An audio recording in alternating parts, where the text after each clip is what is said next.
Hello! Welcome to CharmedPersons, everybody. Today is the first session of Campaign 4.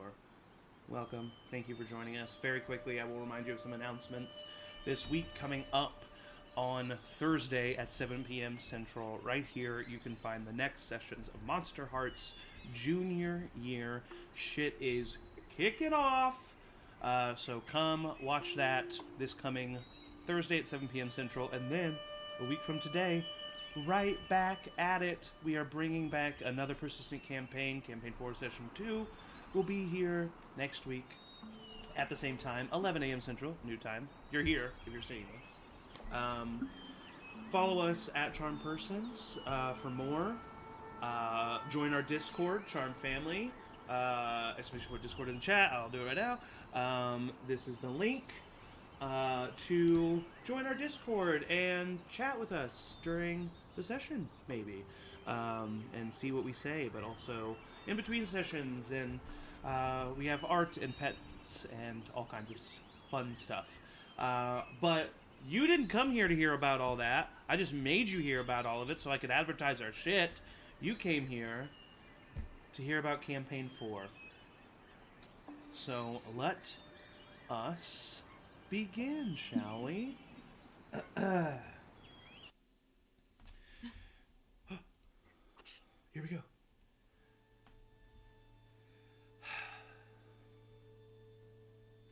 It is the year 1638 in the Dawn Age. It has been a quarter century since a group of adventurers known as the Concerned Citizens saved the Savian dynasty and kept the moon itself in the sky. The moon, Eovald, is now joined by two little brothers in the evening sky, Osdo and Naro. The setting sun silhouettes a sprawling city as sparkles of lanterns and street torches begin to alight.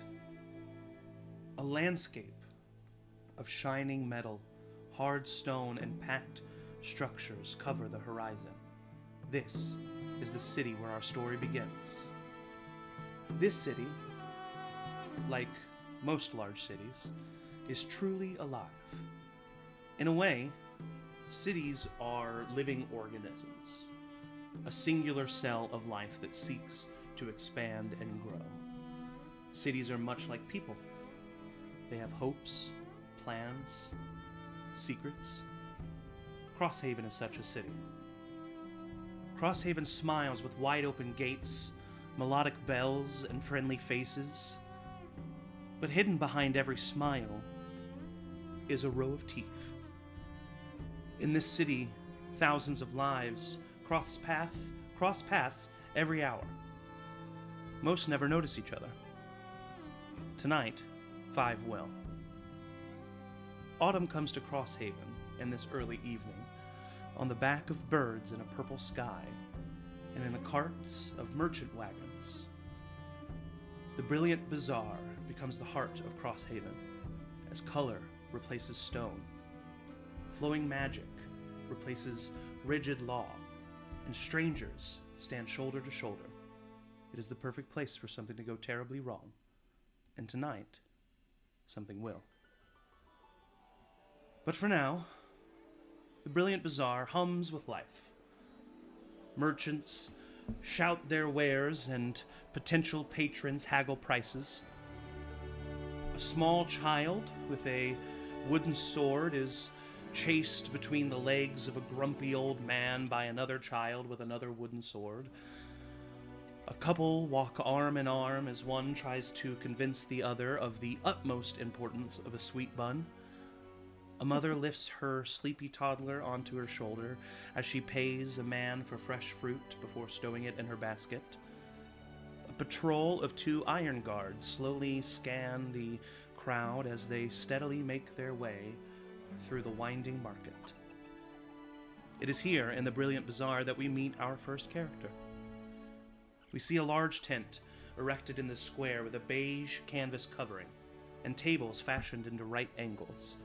They're covered in various tools, knickknacks, and other potentially useful items.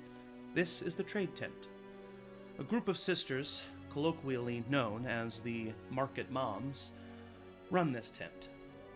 Unlike an exchange of coin, the trade tent is purely for trade and lauds a philosophy of community and taking what you need when you need it while passing on what you don't when you don't.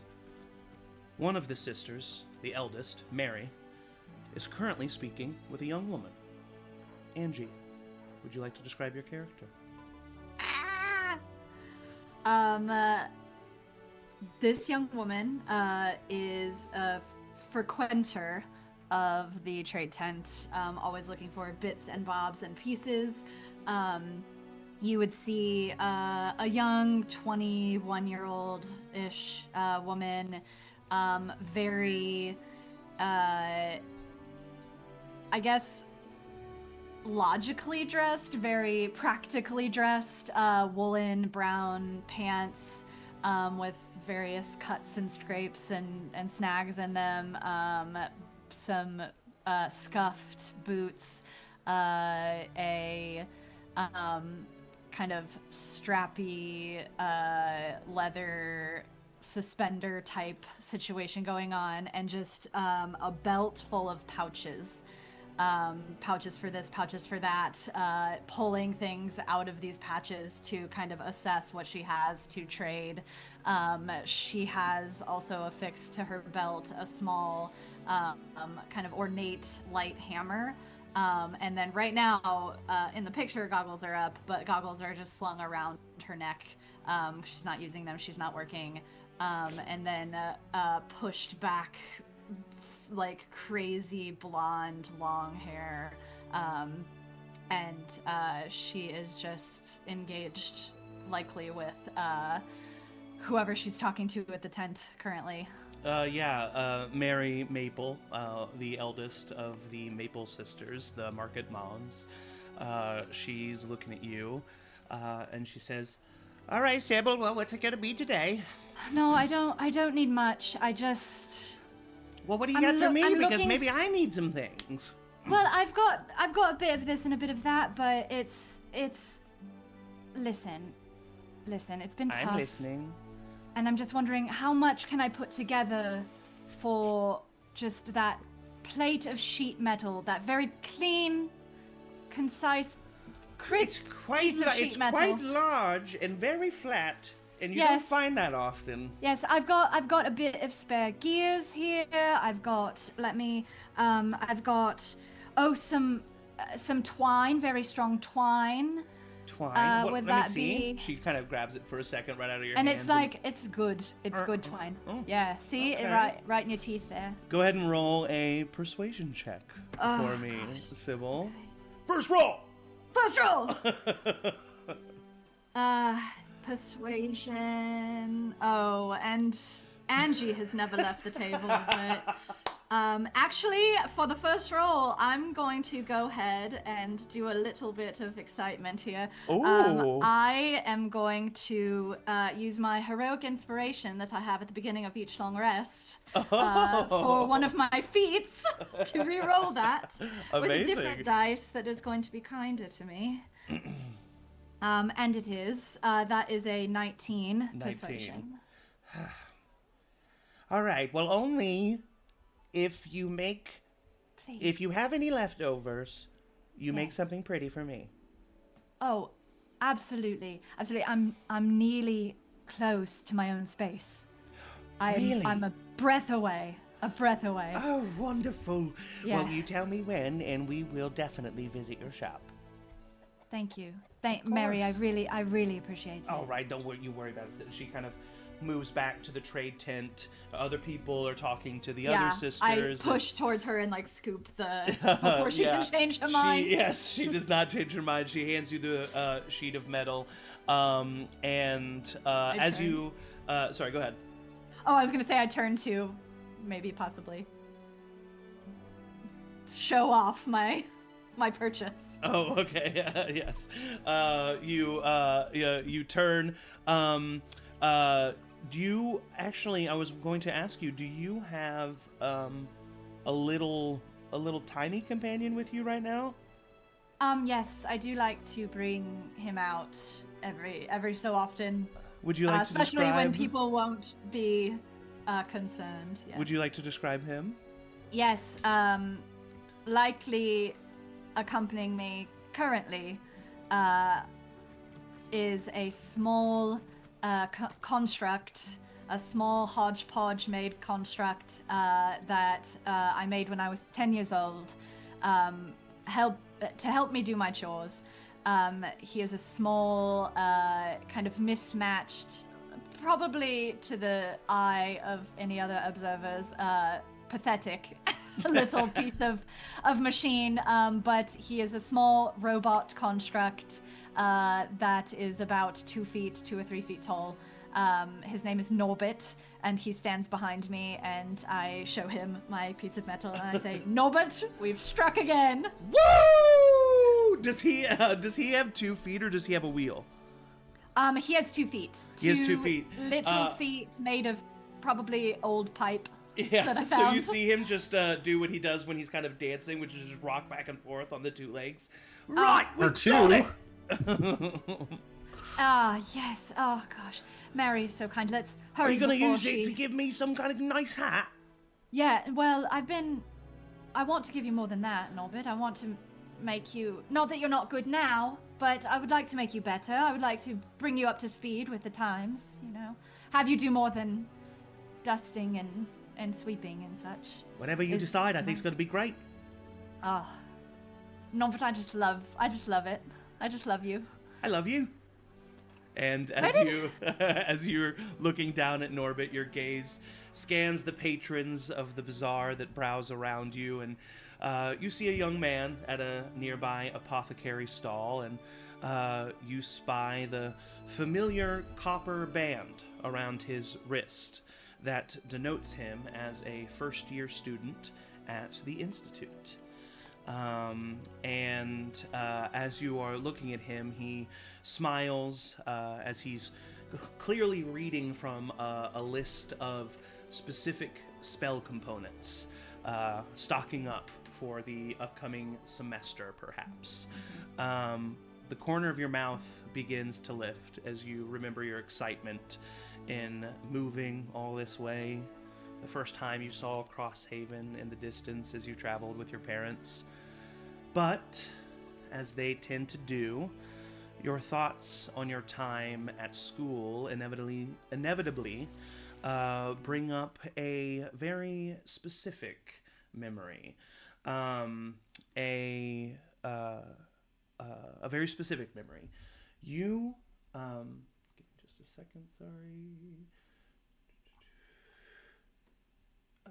Here we go. You sit in front of a desk of mahogany, a nicely crafted and well-worn desk, and strewn across its surface are sketches and blueprints of items and designs, and they're spattered with tea stains. And across from you, seated at his desk, is an older gnomish man. His round, bald skull of olive skin glints with a pair of spectacles he has resting on top. A long but trimmed white beard of white hair falls to his chest, and Professor Ivan Boltstrick speaks to you. I'm sure you must have questions. But again, Sybil, I assure you that this is not the end that you might think it is. And what is it? It's It an feels like opportunity. I don't know what I'm going to do. Well, you're going to do what you've always done. And you're going to excel. I'm not excelling. I'm being booted. I'm being kicked out. I've been asked to not continue with a dream that I've had since I was a child, and that I'm supposed to just... I'm sorry. I don't mean to. You're being kind. You're being kind. You don't have to apologize. This is upsetting news to receive, which is why they asked me to Sybil. He kind of looks around, looks at his office. This place is wonderful. The Chiara Tertia Institute of the Arcane, it's a promising place. But it is not the overseer of talent. It is not the determining factor of whether or not you are successful. You've learned what you can here. You don't need to learn anything else. What you have, Sybil, and you have something. It's not something that anyone here can help you teach. It's not something anyone here can explain. The people here, they're all about the cerebral, the minds, the spells that they cast, the knowledge that they have. But you see things in a different way. You see the inner workings of magic in a way that, well, in a way that I almost envy. So, what I'm going to do is I'm going to hook you up with my contacts at the Artisans Guild. And you are going to become a member. And you are going to work with the Artisans Guild. And you are going to make wonderful things. Things that you could be proud of. Things that you can spend your time on now that you're not wasting it here. I'd hardly call it a waste. Good. You think there's a place for this? You think there's a place for me in this?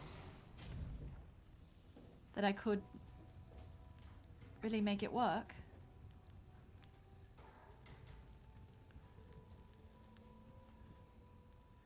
I think that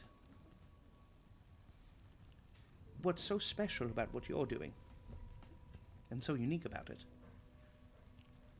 is that perhaps you're the one making a place for it. I've never seen anything like Norbert. He's The child's toy. He's... Yes. But an amazing one. And you made that as a child. Okay. All right? I'll... Just don't tell my parents. Not yet. Well, I'll tell them. Oh. You're a grown woman, so, you know, Yes. we won't tell anyone, you know. But, as a parent myself, I do advise that you let them know. Yes. I will. Good. Don't fret, okay? This is just the beginning. And as he kind of says that, your mind fades back from the memory, and you kind of shake it off as Norbit pulls on you.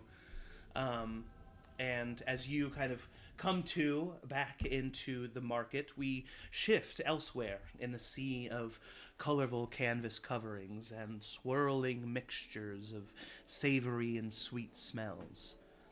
We see another stall in the brilliant bazaar. A small metal plate hanging from the canvas top has the words Bram's Metalworks etched upon it. The table below displays various useful tools and gadgets made of fine metal craftsmanship. A man with receding short black hair, sporting a leather apron, holds out a small wooden box wrapped with a red ribbon. Well, I happen to have the box lying around, and from the care in which you described them, I figured a thoughtful gift deserved thoughtful housing. He reaches out a hand and tries to give this box to J-Mo. Would you like to describe your character? I would. My character is currently wearing the dark green knit cardigan she pretty much always wears and can never be seen without. With the sleeves rolled up just enough to be able to work a little bit with her hands. She has blue eyes with curly, like almost too fluffy, unkempt curly, but with a little single pin to try to keep it away out of her face and back. Brown hair that comes to just above her shoulders. Under the cardigan is just some simple attire of trousers and a little button up. She wears a lot of jewelry. She has a lot of expensive looking rings and a cute little friendship bracelet on one wrist.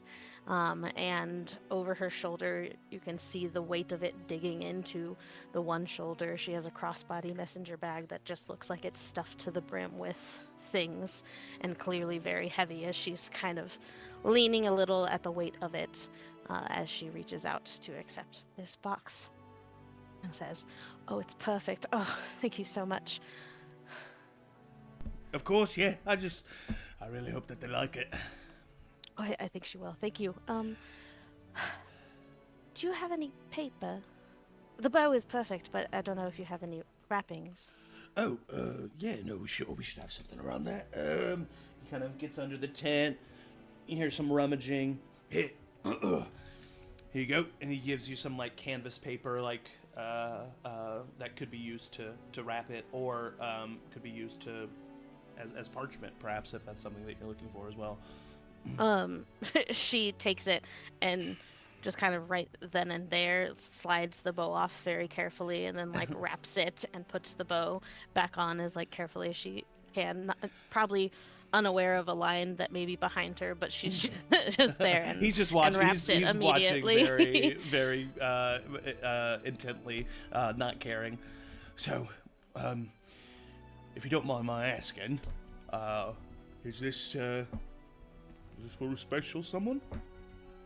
Her face goes beet red immediately. Yes, a special someone. You could say that. Well, maybe. I hope this day goes well for you then. More red if possible. And thank you so much. Yes, well, good day.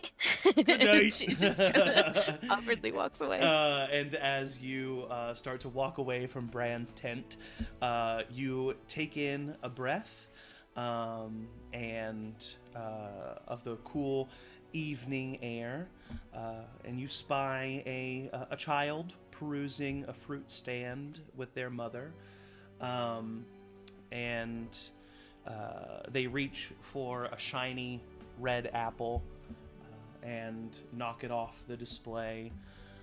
As it rolls over the stone pavement, you find yourself staring at it, watching it as it rolls, and suddenly you're staring at a different apple, another red apple, as it rolls away from your seat at the breakfast table.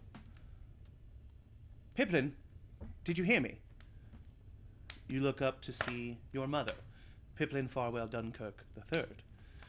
She sits at the table, dressed in her fine pressed suit, and she reaches up and tames her curly hair with a tie. It really is up to you. Now that your father has his position on the council, she looks to your father at the other end of the table, a tall man, even-seated, with graying red hair and a trimmed beard. His suit jacket hangs over the back of his chair, and he gives you both a wink before going back to his meal. Your mother continues, "We can afford a place for you a bit closer to us. I know you are willing to live closer to the river, but it wouldn't be an issue." She smiles. It's all happening so fast. You just graduated yesterday. Yes, thank you, Mother. That would be lovely. I do enjoy a river view, and I do also have a small request for a 2-bedroom, if possible. Oh, of course. Are you hoping to use your extra space for, what are you interested in? Lots of things, actually, but no, I was actually talking with Sybil about rooming together. Oh, well, wonderful. That would be good. Yes, that would be good. And then perhaps once you have found the proper suitor, Sybil can find her own place, and then the two of you can move in together. Speaking of, there is a daughter that we are hoping to introduce you to, of the Fardra family. Olivia Fardra, I don't know if you've heard of her. You would have heard of her. She's a student who graduated the year before you. And they say maybe at a banquet in the next few days. What would you think? Sure. Yes, that sounds lovely. Wonderful. So, now that you have graduated, what exactly are your plans? Are you going to look for an internship at the Citadel, or are you planning on apprenticing at the Institute itself? And your father speaks up at this point, not even letting her finish or you speak, and says, "She just graduated last night. Maybe we can give her a little bit of time." And he kind of looks at you. Do you say anything? Thank you, Father, and yes, Mother, it's been top of mind. Right now, Mr. Harrow has promoted me, as you know, to junior historian, and Oh, you still work there? yes, he said after I graduated, I could work there full time, at least for the summer, until something else. But he okay. Well, I seems suppose it's a well enough position until you find something a little more suited to your station. Yes, of course. The unpleasantness of this memory, you remember yourself kind of receding into yourself, and in that memory of receding into yourself, your vision kind of shifts, and you realize that you've been zoning out in the middle of this market, and you kind of shake just your like head. hugging the box to my chest. And you continue moving forward, and the sweet aromas of the bazaar lift us up and drift us across the market to another stall. A painted, cute sign reads, "Sweet Tooth Sweets," and an older woman with silver hair tied up into a messy bun waits patiently as her customer decides between her various pastries and cakes. Matt, would you like to describe your character? You're muted. Wow. Yes, I am no longer muted, and I would love to describe my character. He is a 6 foot tall human male, and he is wearing very nicely adorned metal armor that seems like it has been specifically fit to his frame. It is very clean, but used. He's got these 2 gauntlets up his arms and wearing the full shield sword combo on his back. He is very kind of square-jawed man, but definitely seems as though he has lived his life as, someone in the martial arts.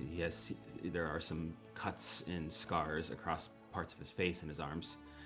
But he is, in this moment, kind of jovially standing there, his helmet off, and his golden brownish hair sitting atop his head.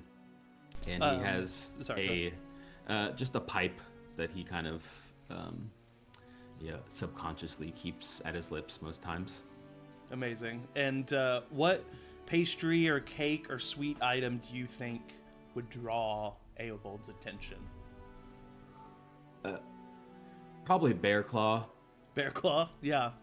A nice little honey glazed bear claw that glistens in the evening sun of the market. It looks delicious. She kind of sees you eyeing it, and she says, "It looks pretty good, doesn't it?"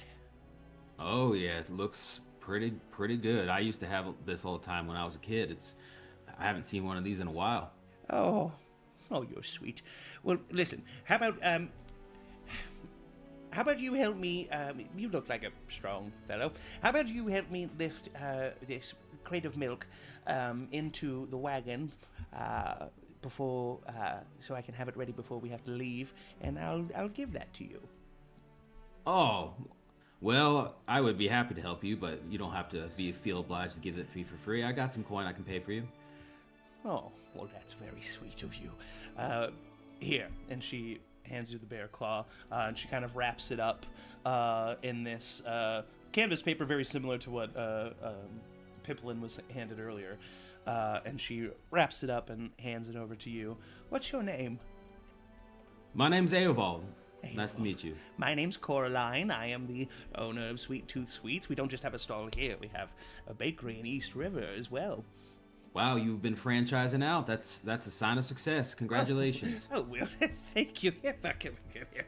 And she leads you over to this crate that is just a crate of glass bottles of milk that looks a little bit heavier than she can handle. And I'm assuming you lift it up and help her out. And as you lift the crate, Coraline sighs with relief. "Oh, thank you, young man." She pats your back with her hand. "Such a strong young lad, thank you." And you smile and nod, of course, because that's the polite thing to do. Mm-hmm. But your mind travels elsewhere, and your thoughts swim into a different direction. And suddenly, you are downstairs at an inn, somewhere in the Juno dynasty. Warm, dim light from melting candles dances across the room. By now, you are deep in the drink. You have been out for a long day, and you are finally able to relax somewhat. It's been a pretty calm day. You're in a pretty crowded area. After all, this is one of the benefits of this job, right? The travel, the people you get to meet. Across from you sits another soldier, recently picked up on your detail with the ambassador. "I'm telling you, if it came down to it, I could kill a bear with my hands." Well, you say that now, but once you're in the heat of the moment, I just think that it would overpower you pretty quick. if you just if you make your hands into a little bit of a peck thing and you're just right in the eye, You're not doing no damn peck thing to the eye of no damn bear. Why not? I think I could if I'm fast enough and quick enough, right? Well, one time I heard someone yell at you and you about near pissed your pants right there and then. What do you think's gonna happen when you see a bear?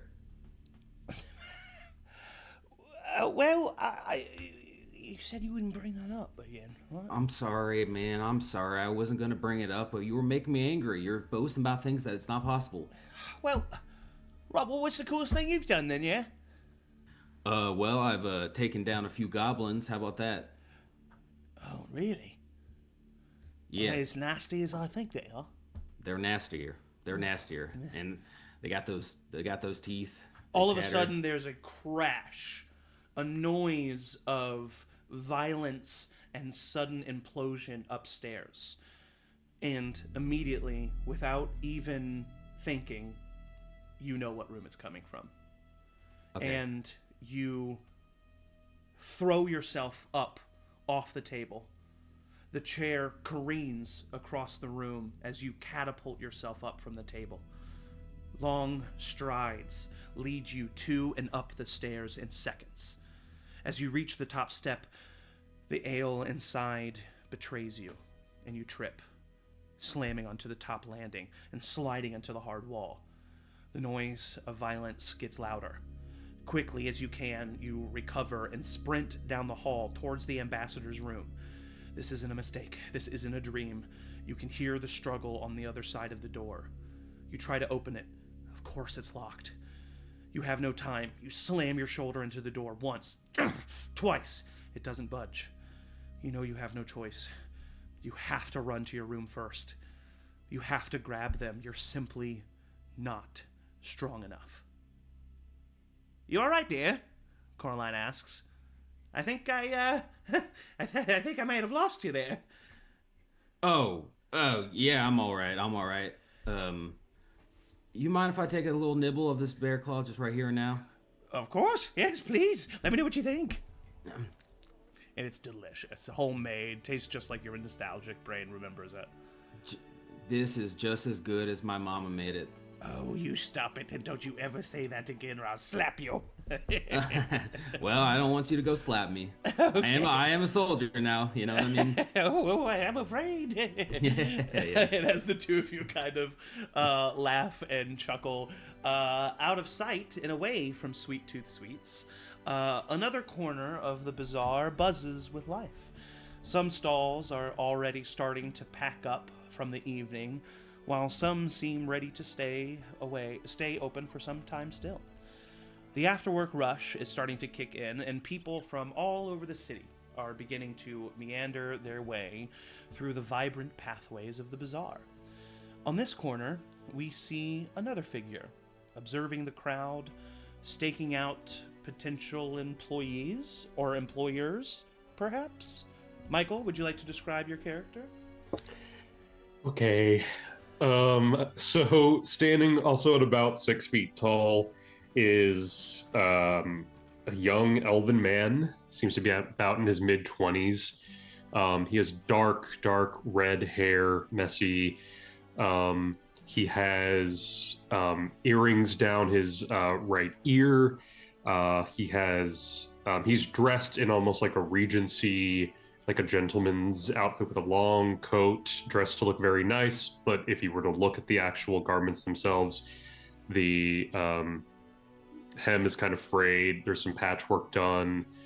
It doesn't fit him quite that well. He's a little gangly, very pale, green eyes, black nail polish that's been chipped, probably from picking at it at the end.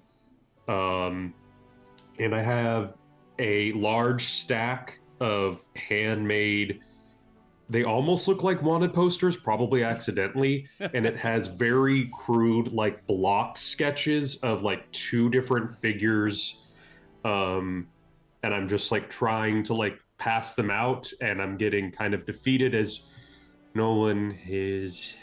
Do you think So you're passing these around, and you finally see an older orcish man, kind of looking at you with interest, and he has a finer cloak around him. Not necessarily screaming noble, but he's of the upper class. And he seems to be a little bit interested in what you're doing. I look around really quick to make sure that he's actually like looking. Hi. Hey. Hello. What are you? Okay, you are looking at me. Okay, Yeah, awesome. yes. Hi. Are you in need of adventurers? Are you in need of magic or fighting skills by any chance? Well, I was wondering if that's what you were doing over here. Are you security of some kind, or? If that's what you need, absolutely. Well, tell me something about yourself. Okay. Right, of course. My name is Will. My associate, who is around here somewhere, is an excellent martial fighter, amazing armor, and I can 100% confidently do magic. Oh, you can do magic? Mm-hmm. Really? Yeah. Well, go ahead and roll a persuasion check for me. Okay. Nat 1. So, he kind of like looks around as he starts to back up just a little bit. I am admittedly, yes, I don't have a lot of practical experience. It's all very theoretical, but my associate, he has a long career of slaying What? large creatures. What? Large creatures. Oh, I'm so sorry. I'm being called away. It's so unfortunate. Good day. And he walks away, leaving you. Thank you for your time. Appreciate it. And as your attention wanders, you take in your surroundings here in the bazaar, and it is hard to believe you could ever get used to the sheer amount of people here. People from all walks of life. Free people. You hear a pleasant yelp, and you see a young girl hugging her father as she cherishes what looks like a brand new book. Most likely some fantastical children's tale, and you smirk, remembering the comfort books and stories can bring.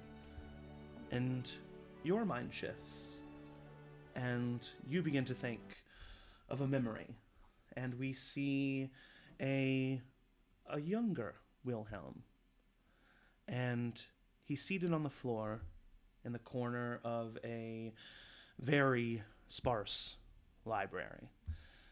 Dust fills the corner of, or dust fills the shelves as plentifully as texts do. And as you read, blissfully unaware of the state of things around you, a whisper ever so softly passes you by. A faint voice, it's indiscernible, and you shift your gaze upward.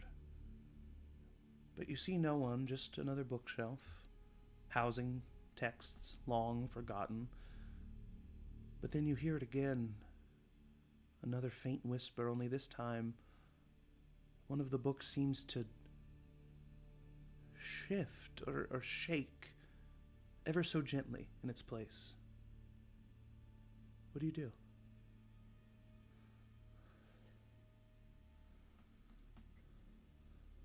Look around.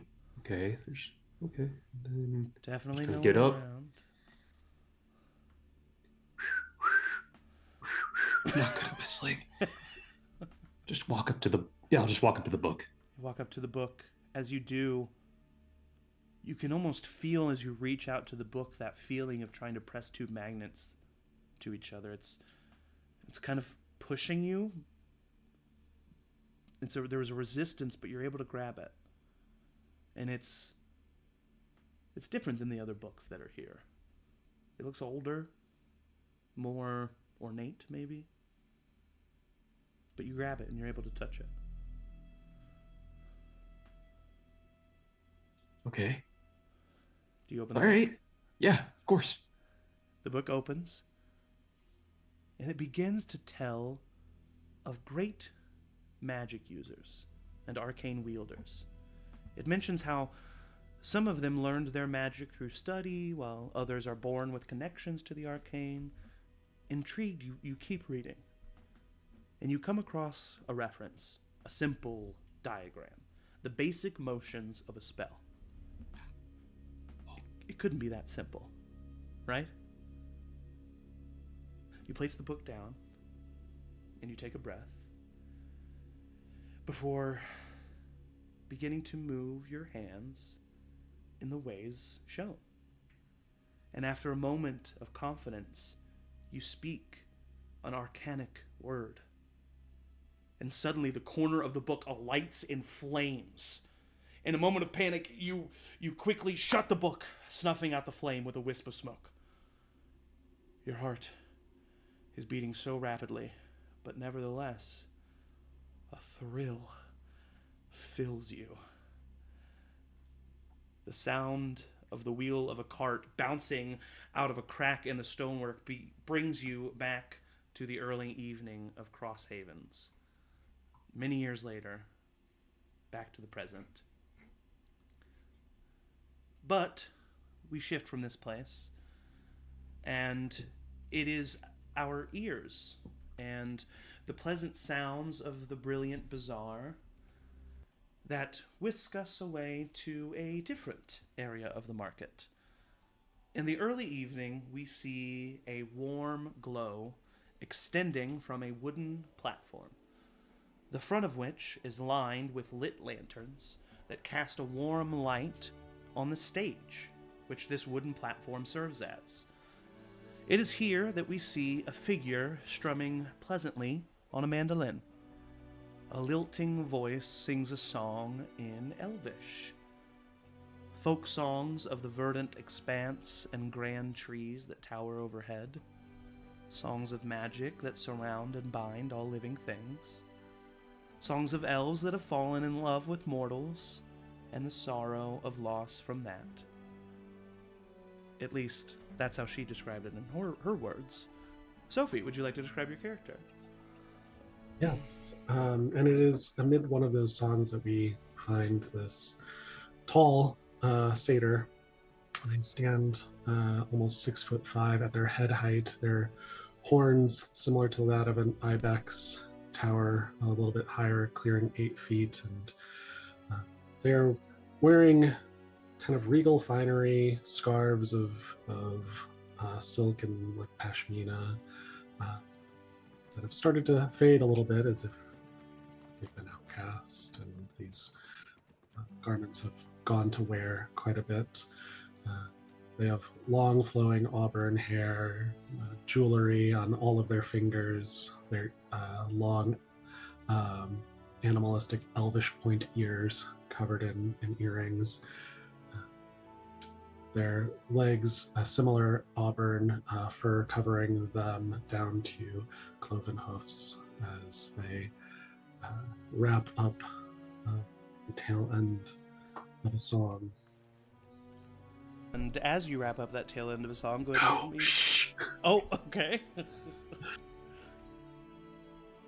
When you cross that silent river, I'll sing your name once more. Still standing where I was, on my unaging shore. If ghosts can hear the living cry, then hear this truth from me. I would rot, I would wither, to join you equally. So sleep, my fleeting miracle, the night will keep you kind. I'll love you till I too must sleep, alone and left behind. Amazing, amazing. Give me a performance check with advantage, please.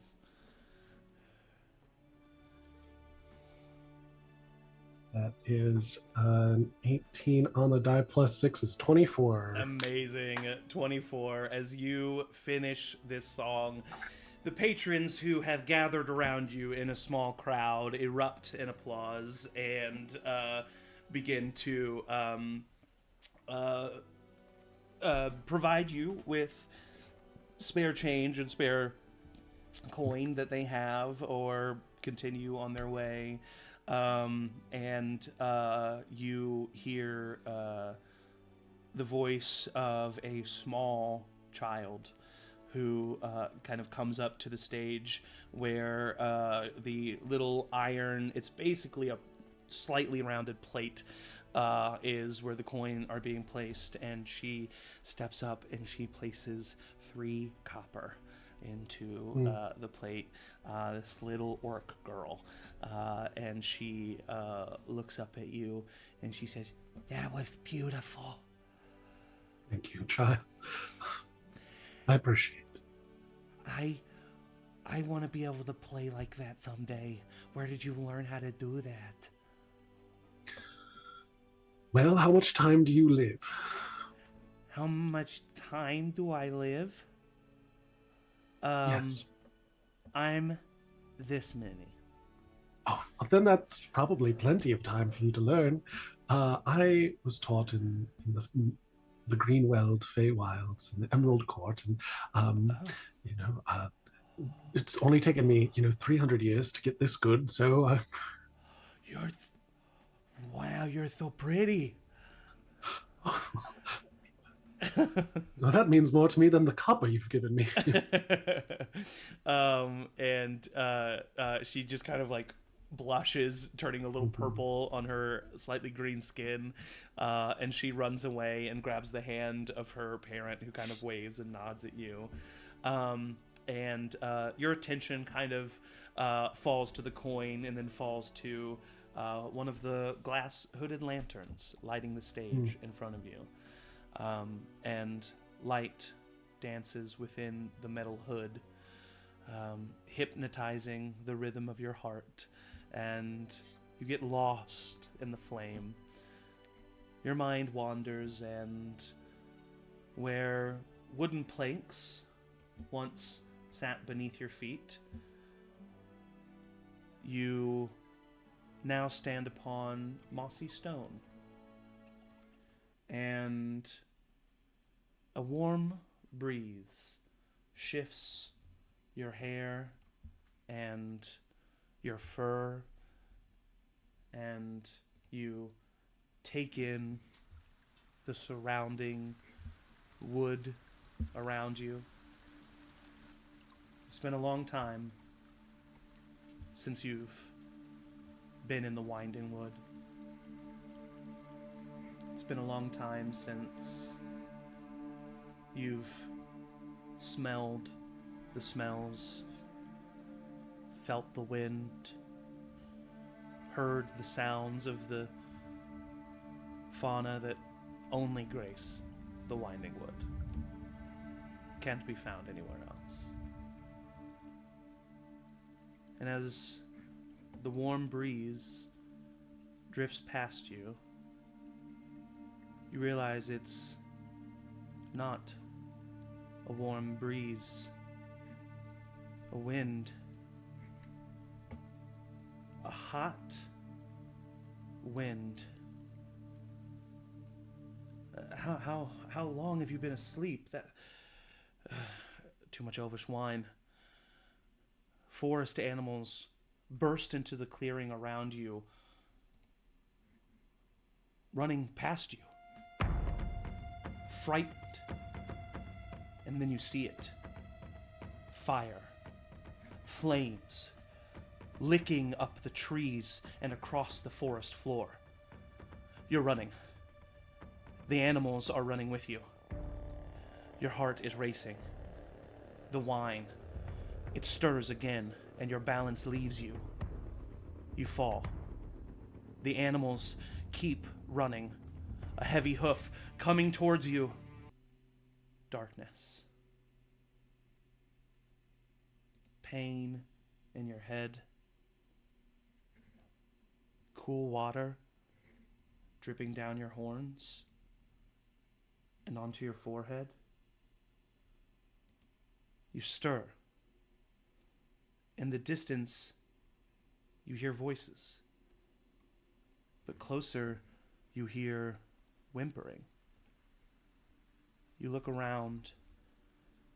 The remnants of the blaze that must have tore through here still exist all around you, simmering.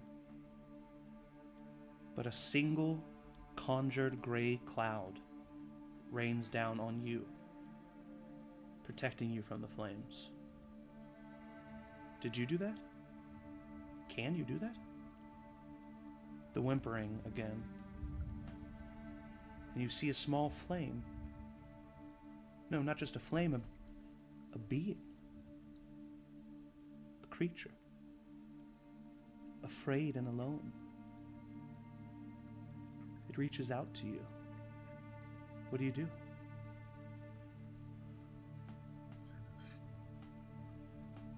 Lift myself out of the cool stream and look around, trying to get my bearings, sense of what caused this, where this rain is coming from, and crawl towards the whimpering. The flame begins to move in tandem with you, towards you. As it does, you can see a face, a form in the flame. It's ever changing and very shifting. But you can see a being there looking at you.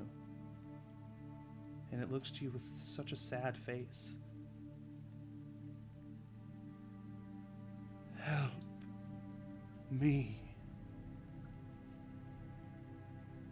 Not sure what to do in terms of what it needs, but I reach a hand out towards it. The voices from further away are now getting closer. And you realize that these voices are panicked, angry voices. The flame reaches out to you, and you reach out and you scoop up the flame. It doesn't burn you. You place it in the shelter of your lantern, where it hides as a simple candle's flame. All right, that's enough. Nick's nasally tone pushes you back into reality. This is Nick Ramus. He is the daytime booker of the stage here in the Brilliant Bazaar. He kind of allows people to perform on behalf of the city. He is technically a City Works worker, and he collects a certain amount of the earnings that the stage performers get on behalf of the city.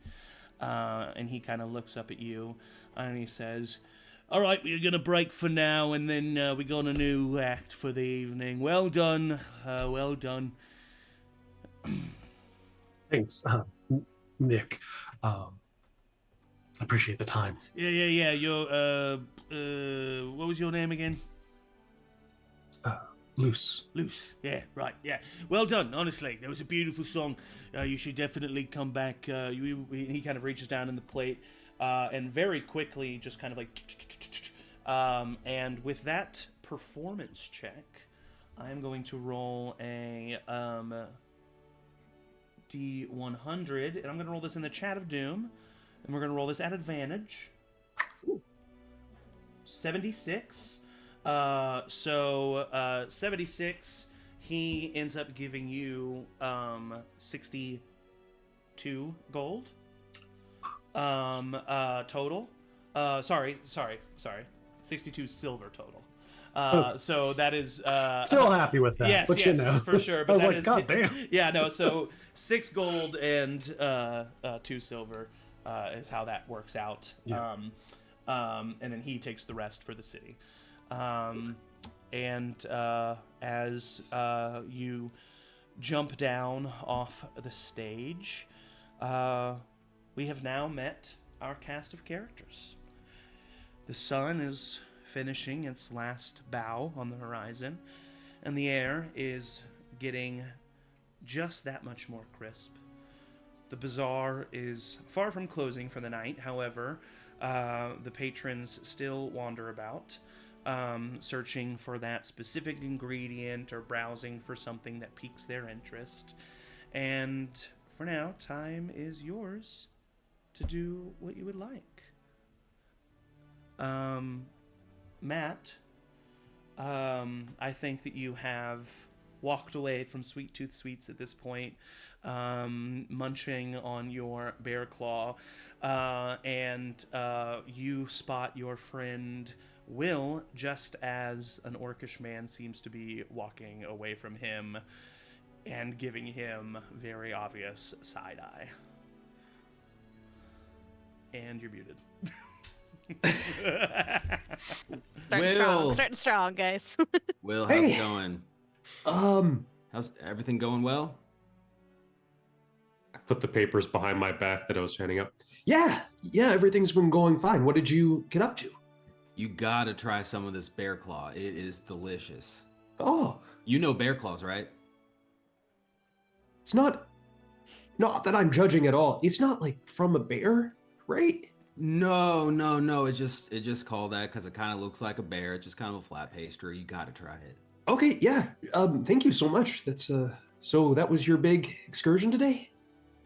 Yeah, I was just kind of getting led around by my nose a little bit.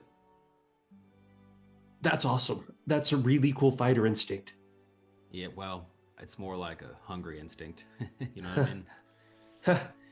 Yeah. I saw someone walking away from you having had that. They didn't seem particularly happy with you. Is everything all right? Oh, no, it's fine. He was being really nice. He just didn't care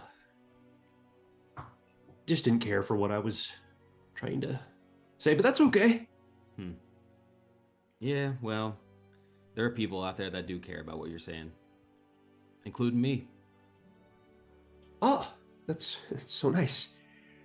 Oh, by the way, I don't think I've paid you this week. Yeah, I wasn't gonna bring it up, but No, it's only right. Oh gosh. Okay, I will give you. What is our decided friendship tax? A gold. Wow. 2 gold. One. I would say 1 gold. Okay, I give you a gold. All right, thank you so much. Yep, no problem. It's a lot of people here in this market area. Yeah, I know. I was kind of hoping maybe someone would. Will you buy any weapons? Armor? I mean, I'm not really in dire need of armor right now, but maybe we can fix you up with some sort of like studded leather or something like that. Oh, Is that? I don't know if that's. I mean, maybe. It is my job to protect you. Yes. But obviously I should be able to take care of myself. It's not that big of a deal. While he's looking away, I want to try and just get rid of the stack of flyers that I've made. Yeah, I think go ahead and roll a sleight of hand check. Nice. I'm sure I'm great at that. 7. 7, yeah, with a passive perception of 10, Eovald, you see... Just drop a full stack of papers from behind my back and just... You see him just, fully drop a stack of paper. You don't see what's on the papers, but you see him fully drop a stack of papers and then shove them in his bag. I don't say anything. Okay. Really cool buildings here. Never exactly been anywhere with buildings that are higher than a full person. Wow, that's interesting. Well, I have seen a lot of cities in my life, and but I was born and raised in a city similar to what you're describing. Where'd you grow up? I don't mean to pry into your personal life. You've been traveling together for a while now. It's a pretty basic question. You can ask it. Oh. Triton. It's a really small fishing village in Navarre. I wouldn't exactly say that there's anything interesting up there. Well, fishing's interesting. Yeah, one time a local fisherman thought he saw a giant squid, but it was just some local trash. Wow. I mean, that's quite a scare for until you found out it was trash, and then For about an hour, the town was really excited. Yeah, and then I'm sure after they found the trash, they kind of had a, epiphany of like, we need to get better with our refuge relocation efforts. I don't know if that's actually the lesson that they learned, but it's a really good optimistic view of things. Can't trust local governments, you know what I'm saying? I'm puffing from my pipe. And on that note, we will move to a different spot of the bazaar as Sybil, you see Norbit go, Pip! And you see Norbit kind of like leave you and like waddle as he has spotted Pip in the bazaar. And Pip, you see little Norbit waddling up to you, and his voice is very much it's not something I could do as a human being, but it does sound very modulated and very there is inflection to it and there is emotion to it. But it definitely does sound very manufactured and manifested. And he looks up at you and he says, Pip, did you find what you wanted? Yes, I did. All right. Look, Sybil, pick. Okay, I didn't have much, but I did manage. Mary was so kind, and she gave me a full sheet of metal, and all I have to do is make her something pretty nice. She said, "Pretty." Thank you, Norbert. Oh. So I'm off the hook, which is fantastic. Did you find? Did everything went well? Yes, everything went great. Just had something to pick up. Quick. So, being very secretive, but no. I'll respect it. I'll respect it. No, it's not secretive. It's just Do you want to? Do you need help carrying that home? I can get Florence. No, bad Norbit. Yeah, I'll carry it. Oh. It's like I look at it and it's like a piece of sheet metal that I'm like holding in one hand, and I'm like, oh, it's like a square foot. If you two want to fight over it, then please. Norbit looks at you. I was just going to call Florence to help. No, Norbert's ready to fight you. Do you see this? Oh, don't call Florence. Are you prepared? Norbit can do it. Don't call Florence. Yeah, Norbert, go take this home, and we'll meet you at home. And put yourself on plug. Put yourself to charge. You're losing battery really fast. Yeah, I'm tired. Days. Yeah. Okay, I'll see you at home. Bye. Okay. And he just runs off. Good. What if he loses all his charge on the way home?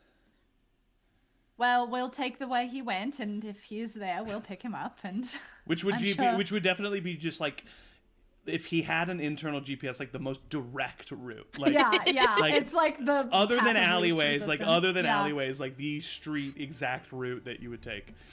He's the little Oomba. like the little Oombas that are just, and then they can't get over the like. They just stop. And definitely, you as he walks away, you see that.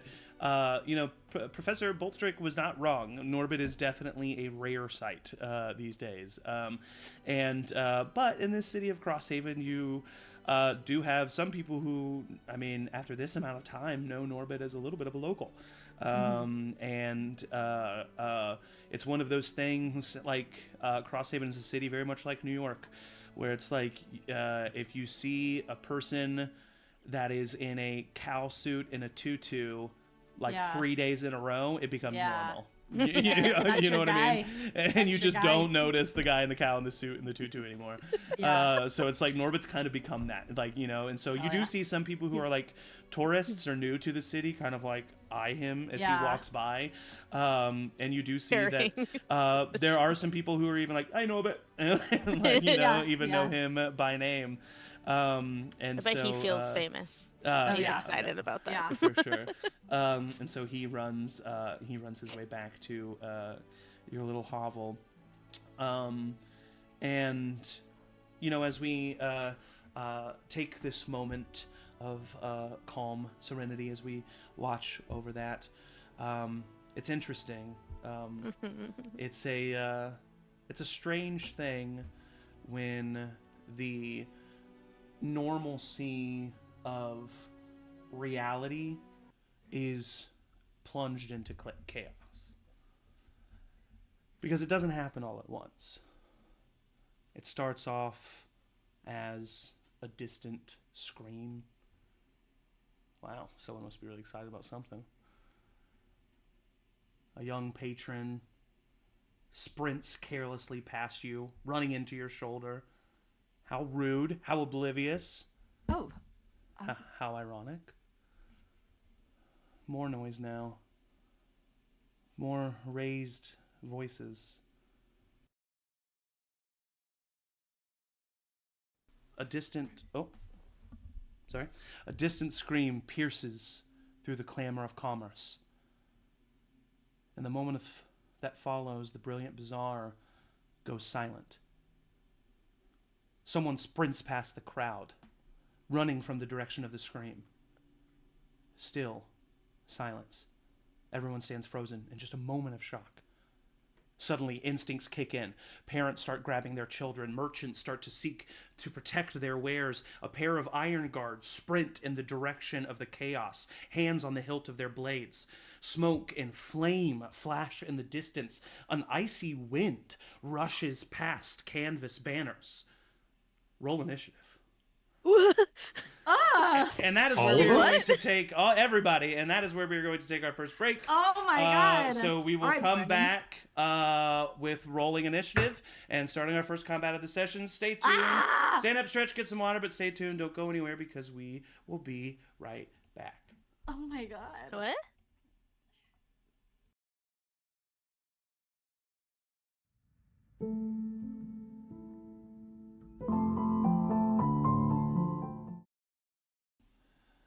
All right, we are back. And as I said, before I describe what's going on to you all, I need everyone to roll initiative. Let me get it. That's crazy. Yeah. First session, first initiative. Oh, goodness. I'm adding turns for Oh, everybody. goodness. Oh, goodness. Shouldn't have to add one. Oh, Matt, goodness you might have to gracious. re-roll to get your token on there. And then you can edit it if you want. Yeah, okay, I got it.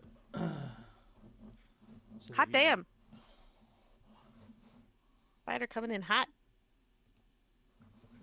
There we go. There we go. There we go. Is this your vocal warm up? Yes. Nice. Stop making it 0. There we go. How bizarre. How bizarre. Anyone know that one hit wonder from the 90s? How bizarre? How No. bizarre, how bizarre, how bizarre. Okay, That I one? need to do Nope, I some don't know. rolling here. Ooh, baby. Should have done this on break. You make Definitely me should have done this on break. Oops. Nah. Every time I Break is look your time. around, every time I look around. Yeah. Sorry. So, Come on, real quick baby. too. Also, where's what's the purple? That's the threat. No, you're gonna see the threat, Okay, and I'm okay. gonna describe the threat after initiative. Don't you worry. We don't know, Threaten Sophie. me after Okay. initiative. Well, Oh. I got a high roll, so I'm trying to figure out what I'm gonna do. Talk dirty to Yeah, me. me too. Don't worry, you're good.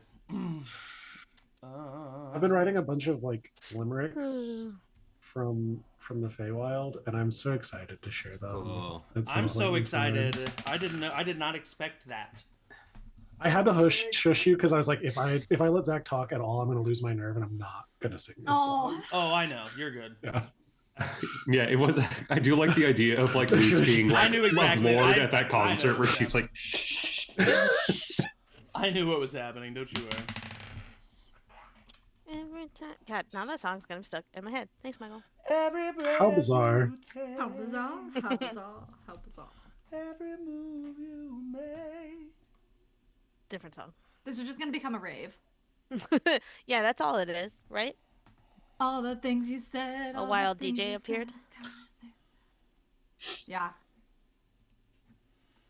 Okay, everybody has their I'm not last. initiatives in.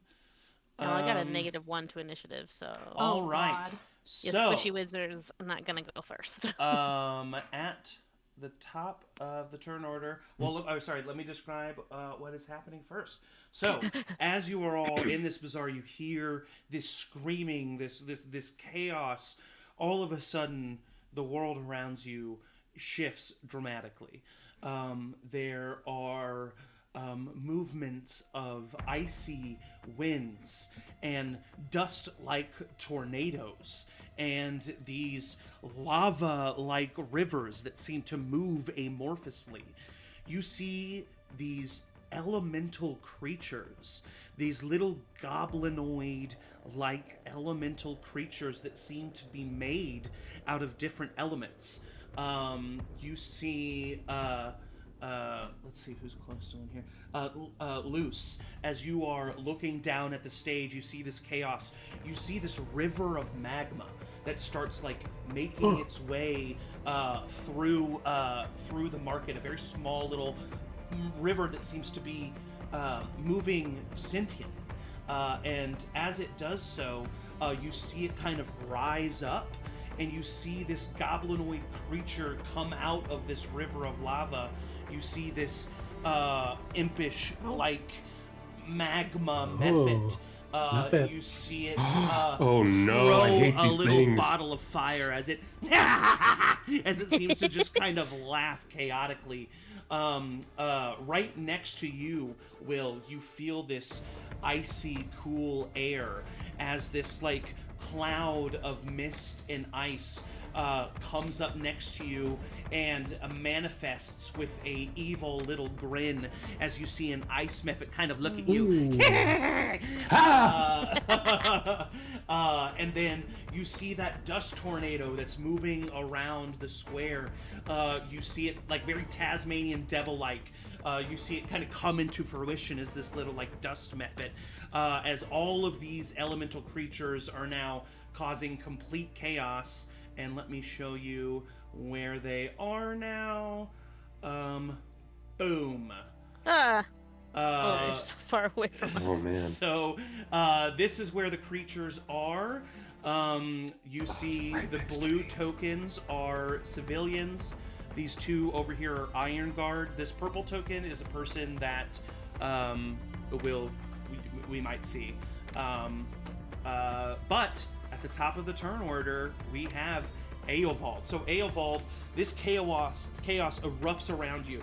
Immediately, you see your friend and your charge, Will, right next to you, is being terrorized by this little ice mephit who comes up to him.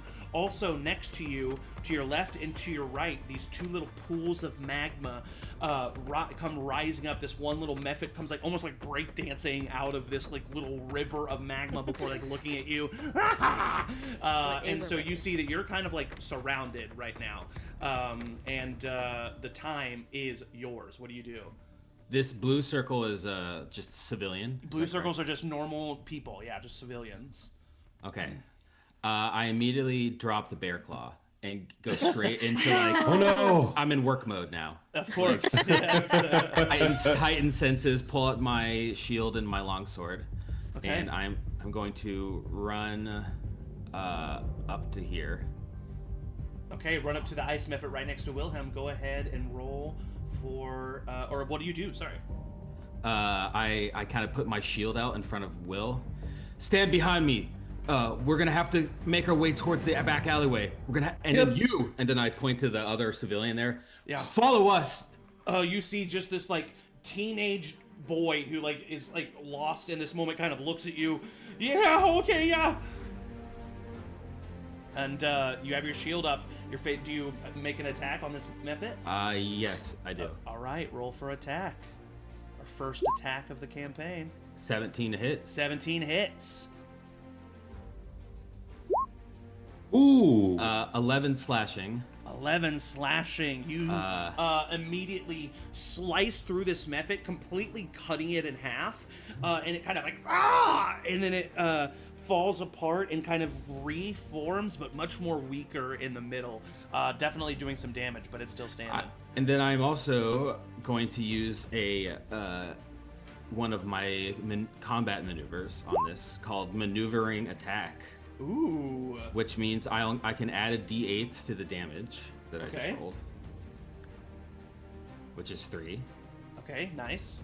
And I can choose one willing creature that I can see, and they can use its reaction to move up to half its speed without provoking an attack of opportunity. Amazing. So who is the creature that you choose for that? I am going to choose Will. Okay, so Will, thank you. literally what he describes in this attack, he like slices, cutting the Mephit in half, and then just puts himself right in the middle between you two with his shield, allowing you to move away. Use your reaction to half the movement speed, you said? Half, yes. Yeah, Without, you can use your reaction to move up to 15 feet away in any direction with no opportunity attacks. Nice. So immediately, do you like, is Will like backing up, or is Will sprinting away? Backing up, I think it kind of happens in front of him, and then Will is like, all right, oh, this is happening. This is okay. This is happening. This is happening. This is happening. Okay. Amazing. And then I just get to this side of the ice Mephit. I lock eyes with the civilian. We got this. And then I turn to the dust Mephit and I say, come attack me over here, little pretty boy. Amazing. Needs some work, but I really like the energy you're using. That's my turn. Amazing. All right. Well done, Eovald. Luce, we have come to you. It is your turn. Wilhelm's going to be on deck. Okay, yeah. I'm like on stage. I was packing up my gear and checking in with the lantern, and this breaks out. Hey guys, we're doing our first combat campaign. We're doing our first combat. I'm like giddy. Do I see the like orcish girl? Is she still amongst these? Oh, you know what? That is a great question. I will say that these two civilians right in front of you that are right next to each other, that's her and her mom. I kind of like leap off the stage and like try to put myself in between the two of them and like these like this ice and the fire Mephit that are here, and like position myself in between them. Amazing. I'm gonna say with your Satyr Feywild lineage, that is a very easy thing for you to do. You just like from standing, not even running start, just kind of like leap using those massive muscular legs of yours to leap over the daughter and the mother, landing on the other side of them. I kind of like land like I'm having a little bit of like PTSD of like the like flames, especially. So I'm attacking this flame Mephit and like trying to like point them to like run back towards like this area like out back left of the stage. Right? Okay, yeah, that's a road kind of out. Pretty much everything that you can see is kind of like a road out of here.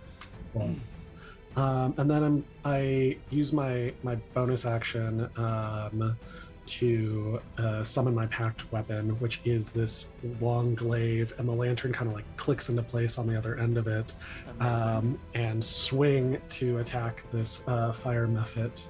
Amazing.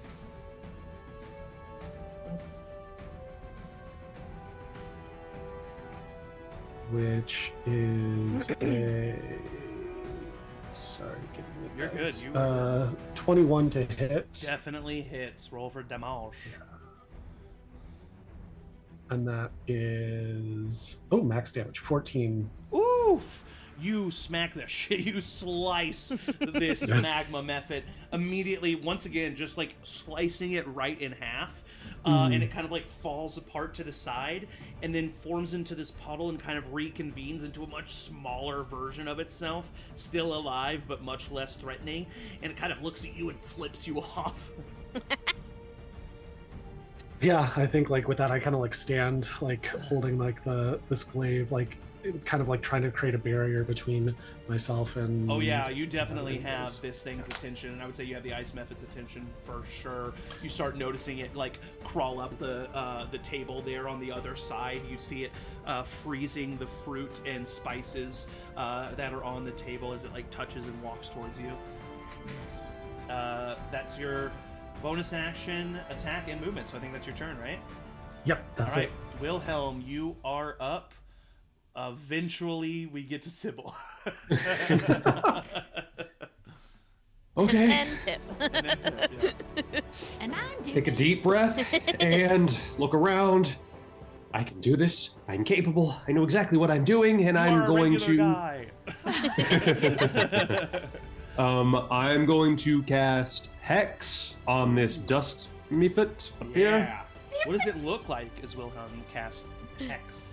I think it's very, at this point, it's like his body is kind of doing like muscle memory in a way that he doesn't fully catch up with yet.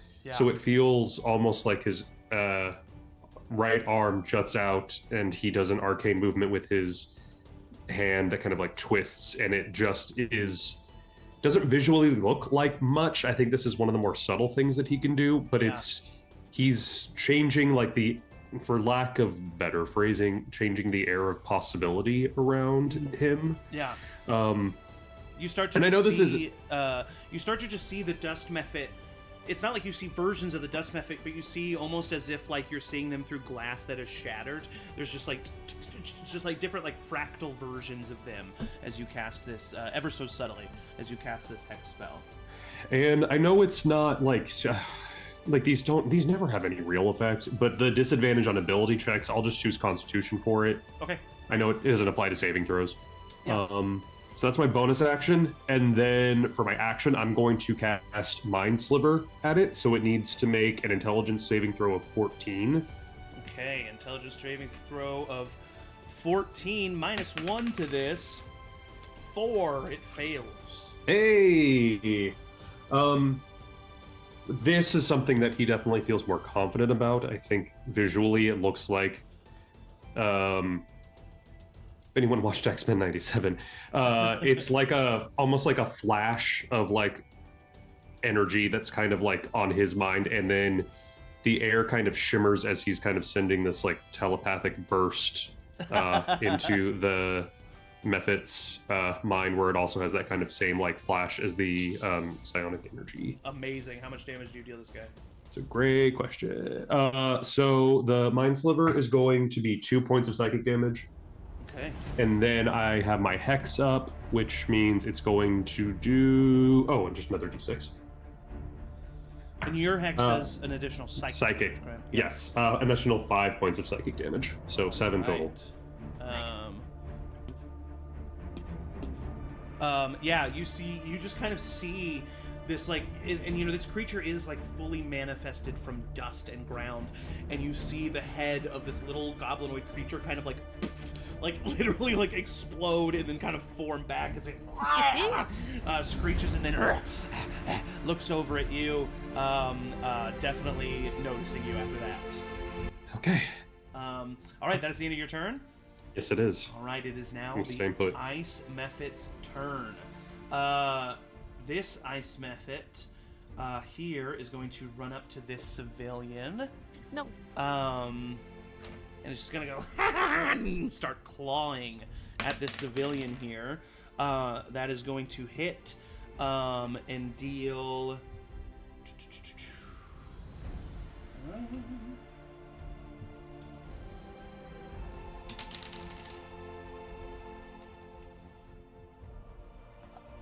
You see this civilian, the Ice Mephit, comes up to them, jumps on their shoulder, and slices open their chest, and you see 3 huge gashes just appear across their chest and immediately freeze and kind of spread the wounds open further, and that civilian falls to the ground dead.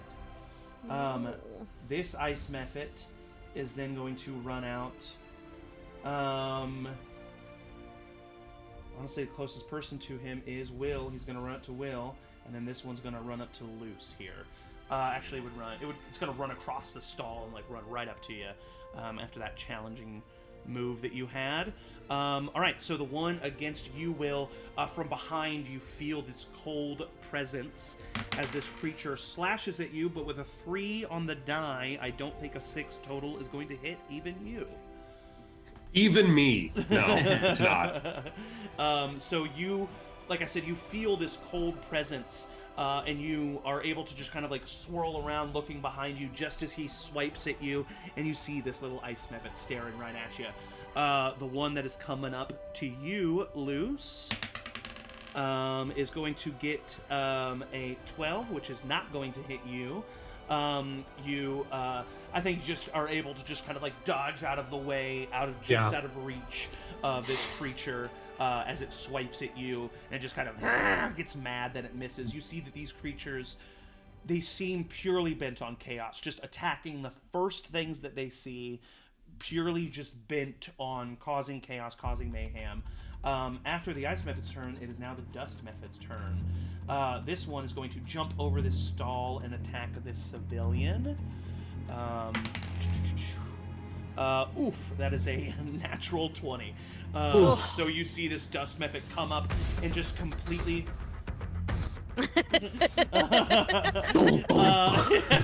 and you see him just completely envelop this human, this citizen, and you hear them screaming, and as the tornado kind of goes away from the human, you see them just completely covered in slashes and cuts that are bleeding profusely already, and that citizen falls to their death. This Dust Method, go ahead and roll a intimidation or persuasion check for me, Eovald. Okay. And I'm going to say this is a DC 15 because we'll actively damage this method. Okay, persuasion. 13. 13. So this method is just Will hurt him, and he's got his attention, so this method is going to run up to Will, and this method's going to run up to this citizen as well. Let's do the one that attacks the citizen first. That is going to hit, dealing... this citizen is technically not down yet, not done enough damage, but the Dust Method is slashing at this citizen here, and they are... I'm actually going to use something. Okay. I have an ability called Tactical Mind. I can use a use of the second wind to push yourself towards success. Roll a d10 and add the number rolled to an ability check. So I'm going to roll that to my persuasion check in order to try to persuade this Dust Method to attack me instead. Okay, amazing. So the one who attacked the civilian is still attacking the civilian, but let's go ahead and roll that d8. You just need to get a 2 or above. Oh! I rolled a 1. You got a 1. That is still, unfortunately, not enough. The dice are not on your side for this. Wilhelm is... And I think in that moment you see as you, like, charge this creature, this Mephit who is literally attacking the first thing that they see, and yet still you fail at that challenge. And he ignores you and goes after your charge, and I think that hits you in that moment. Matt, are you a human? Yeah. I think in the new rules you have the same thing as me. As a human, you have Heroic Inspiration at the start of your day. Heroic Inspiration, so you could use that to... Yeah. It's like a new human thing. Is that just the D? Is that just a reroll? No, you It's a just reroll reroll, of your... That would be an entire reroll of your Persuasion. Oh, okay. Which means you would maybe not have to use Wow, that nice. bonus Okay, action. I'll roll. I'll And I'll allow all this because these are new characters. This is no big deal. We can. Thank you. It's a new campaign, guys. I actually had no idea about this mechanic, but I didn't either until I was like digging deep. okay. Whoa! 20 persuasion check. Nice. With a 20 persuasion check, even though he gets a little mind blasted by this guy, the Dust Mephit is still looking at the person who just charged him and is going to come at you, and is going to come at you at advantage because of flanking, but is still not able to hit you. So this guy comes up to you, he starts slashing away, and honestly, he is hitting you, but you have plate armor, and this thing is a tiny little goblin and is not very tactically minded. I have my shield out. Yeah, he's just only hitting the places where the metal are, and is just like annoying you, if anything. Amazing. So that's the Dust Mephit's turn. Up here are 2 Iron Guard, who are now going to have their turn. You see a young, kind of early 20s male Iron Guard member run up, and he's going to attack this Dust Mephit. That is going to hit, dealing... Oof. Oh my gosh, only 2 points of piercing damage to this thing. You see that his spear that he has stabs into the Dust Mephit and does do damage, but these are Iron Guard, and these are magical elemental creatures, and they're in a little bit over their head. But that is going to be his turn. This person, his partner, is going to come back him up and flank this Dust Mephit. Goodness for that flanking, but that is still not enough. So that Iron Guard, they're trying to fight this Dust Mephit, but they're not doing too great of a job. That is the end of their turn. It is now the Magma Mephits' turns, and then Sybil and Pipplin. So be ready. The Magma Mephits, the one who's right in front of you, Jace, who you hurt really bad, is just going to look at you and is going to attack you. That is a 11 to hit, which is not going to hit. So these creatures are just swiping at you, but you're just like tall and much bigger than them, and just like you've been in the Feywild, you've dealt with mischievous little fucks all your life, and you're just like dodging these blows from these Mephits. All right, this one here is going to run up to this civilian. This one here is going to run up to the mother, Luce. And this one here, 5, 10, 15, is going to run up to this civilian as well. Okay, so 2 attacks on the civilian. That's a miss by the first one. That's a hit by the second one. Dealing... Guys, we're going to have to adopt this orcish child. Oh, no. That's going a weird direction for his NPC. You see the Magma Mephits just dogpile on this older woman and just completely start melting flesh and tearing away at her, and she dies. And then the one attacking the mother. No. That is that is going to hit, and it is going to deal. Luce, you are unaware until you hear the yelp of the daughter and the scream of pain from the mother, as from her chest, a hot claw and hand of lava has protruded, and she falls to her knees, and this little Magma Mephit climbs up onto her shoulders, and for the first time you see, for the first time in this moment, in these few moments, you see and are reminded about the ferocity of the Feywild and the ferocity of things that look small and unassuming and unthreatening, and how everyone else in this world are just normal human people. And I think that hits you in this moment as this Magma Mephit takes down this mother. That is the end of their turns. Sybil, you are up. Pipplin, you are on deck. Okay, just while we're here, and since I would be crossing its path if I were to enter the fray, what is this little purple dot right here? So you see, go ahead and I want both Sybil and Pipplin to roll history checks for me. I'm good at these. I say as I roll. I'm lightly, alright. Oh, and not in this moment, it's a 9. Dirty 20. Dirty 20.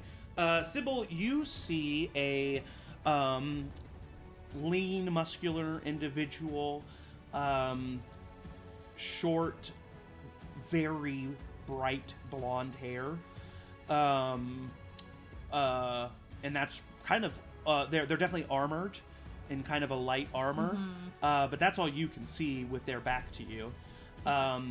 Sybil just looking at this person, Pipplin just looking at this person, that kind of bleach blonde hair is pretty recognizable to you, and it's a Targaryen. You don't know, you do not know the name of this person, but you have seen this person dressed quite differently, dressed in more noble upper class attire, and they have had multiple meetings with your father.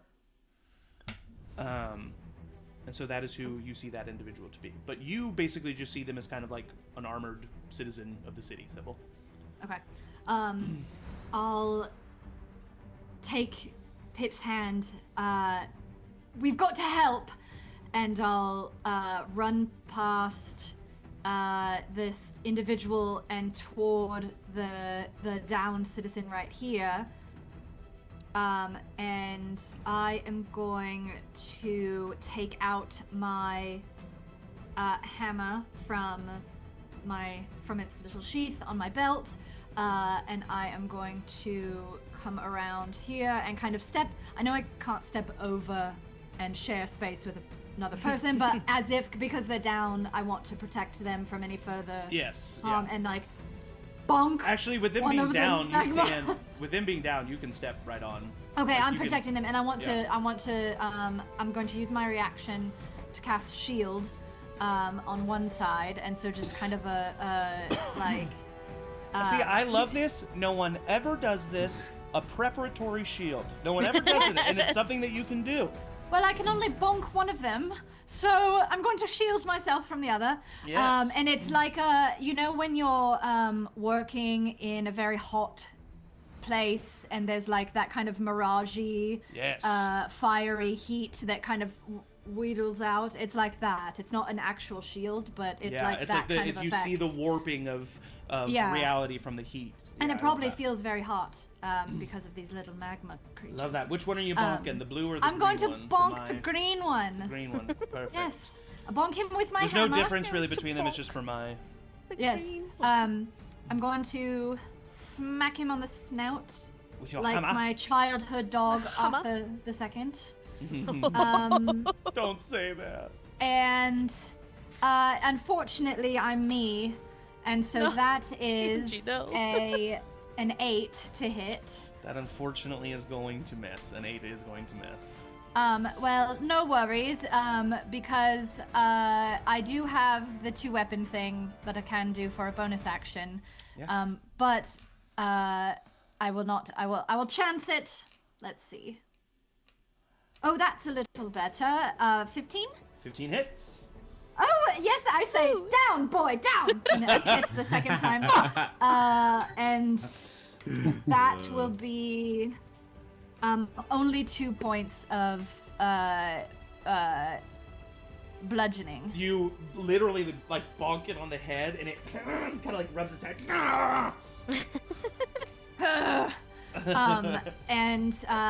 I'll stay over the top Okay. of this person, and that's my turn. All right, Pipplin, you are up. This blonde person, it doesn't look like they're doing anything nefarious, though. It's just... No, it actually a looks person like they're gonna jump into action. They're just as slow as you guys are. Okay, great. I'm gonna... It looks like you've seen that they have pulled out a rapier and Okay. are like kind of eyeing what they're about to do. So like they're about to make a move, and you do not think it is definitely against anyone not elemental. Cool. I'm gonna run a little closer to my friend, and seeing a lot of civilians already die, I am going to cast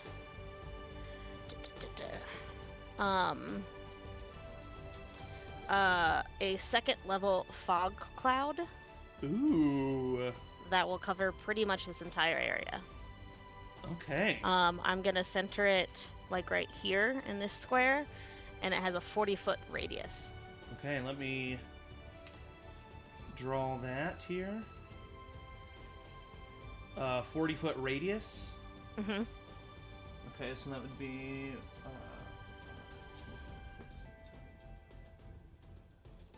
I think that's it, right? That looks about right.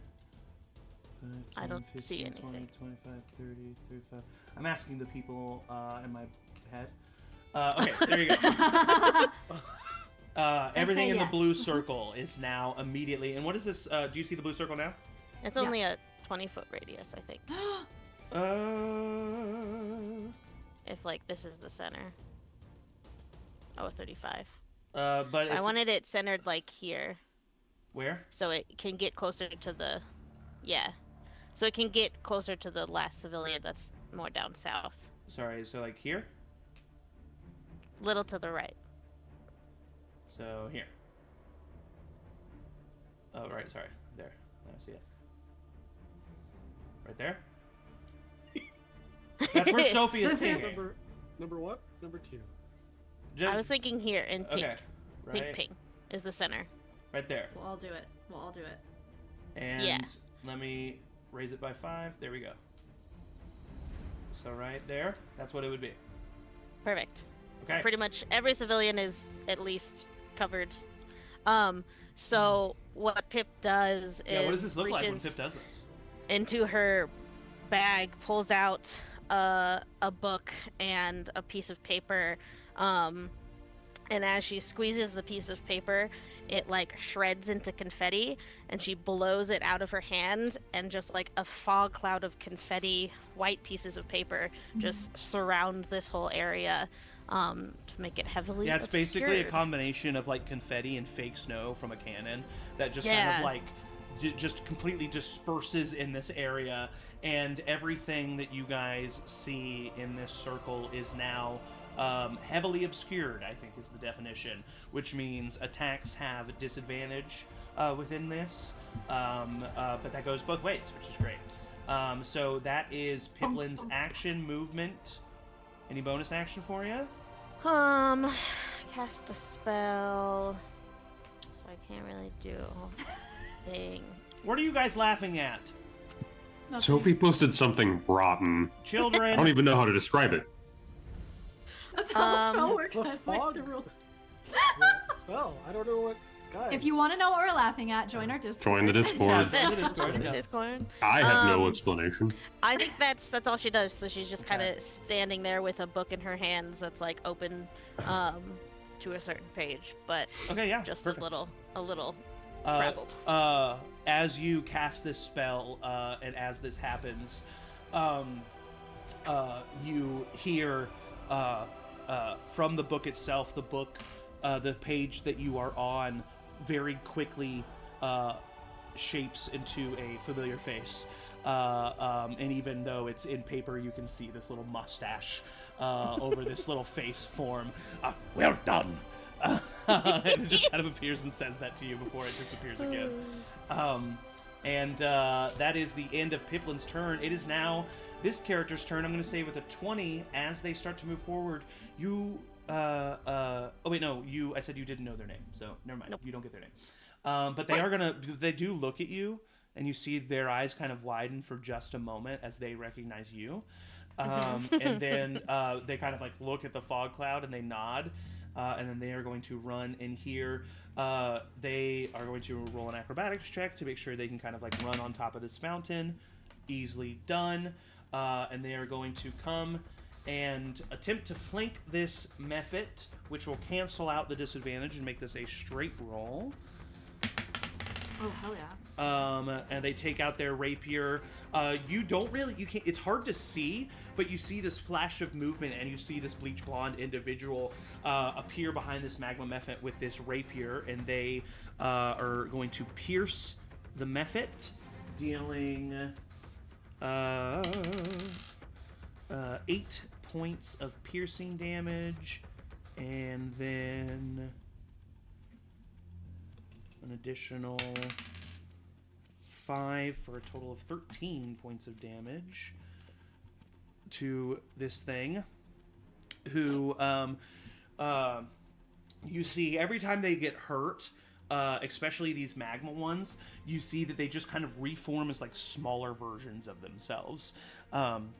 So that's how you can tell that you're doing damage. And this one in between you two is now just like a foot tall, as this individual has just like swiped and completely cut them in half.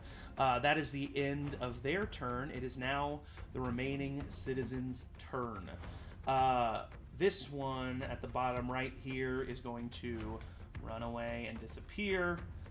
This one's going to... This one's going to run out of the fog cloud and disappear. This one's going to try to run away from the Dust Mephit, as hurt as it is. The Dust Mephit is going to get an attack. Did they get... disadvantage, How does... right? So how does this fog disadvantage, cloud... Yeah. Yes. What do you mean? How does it work?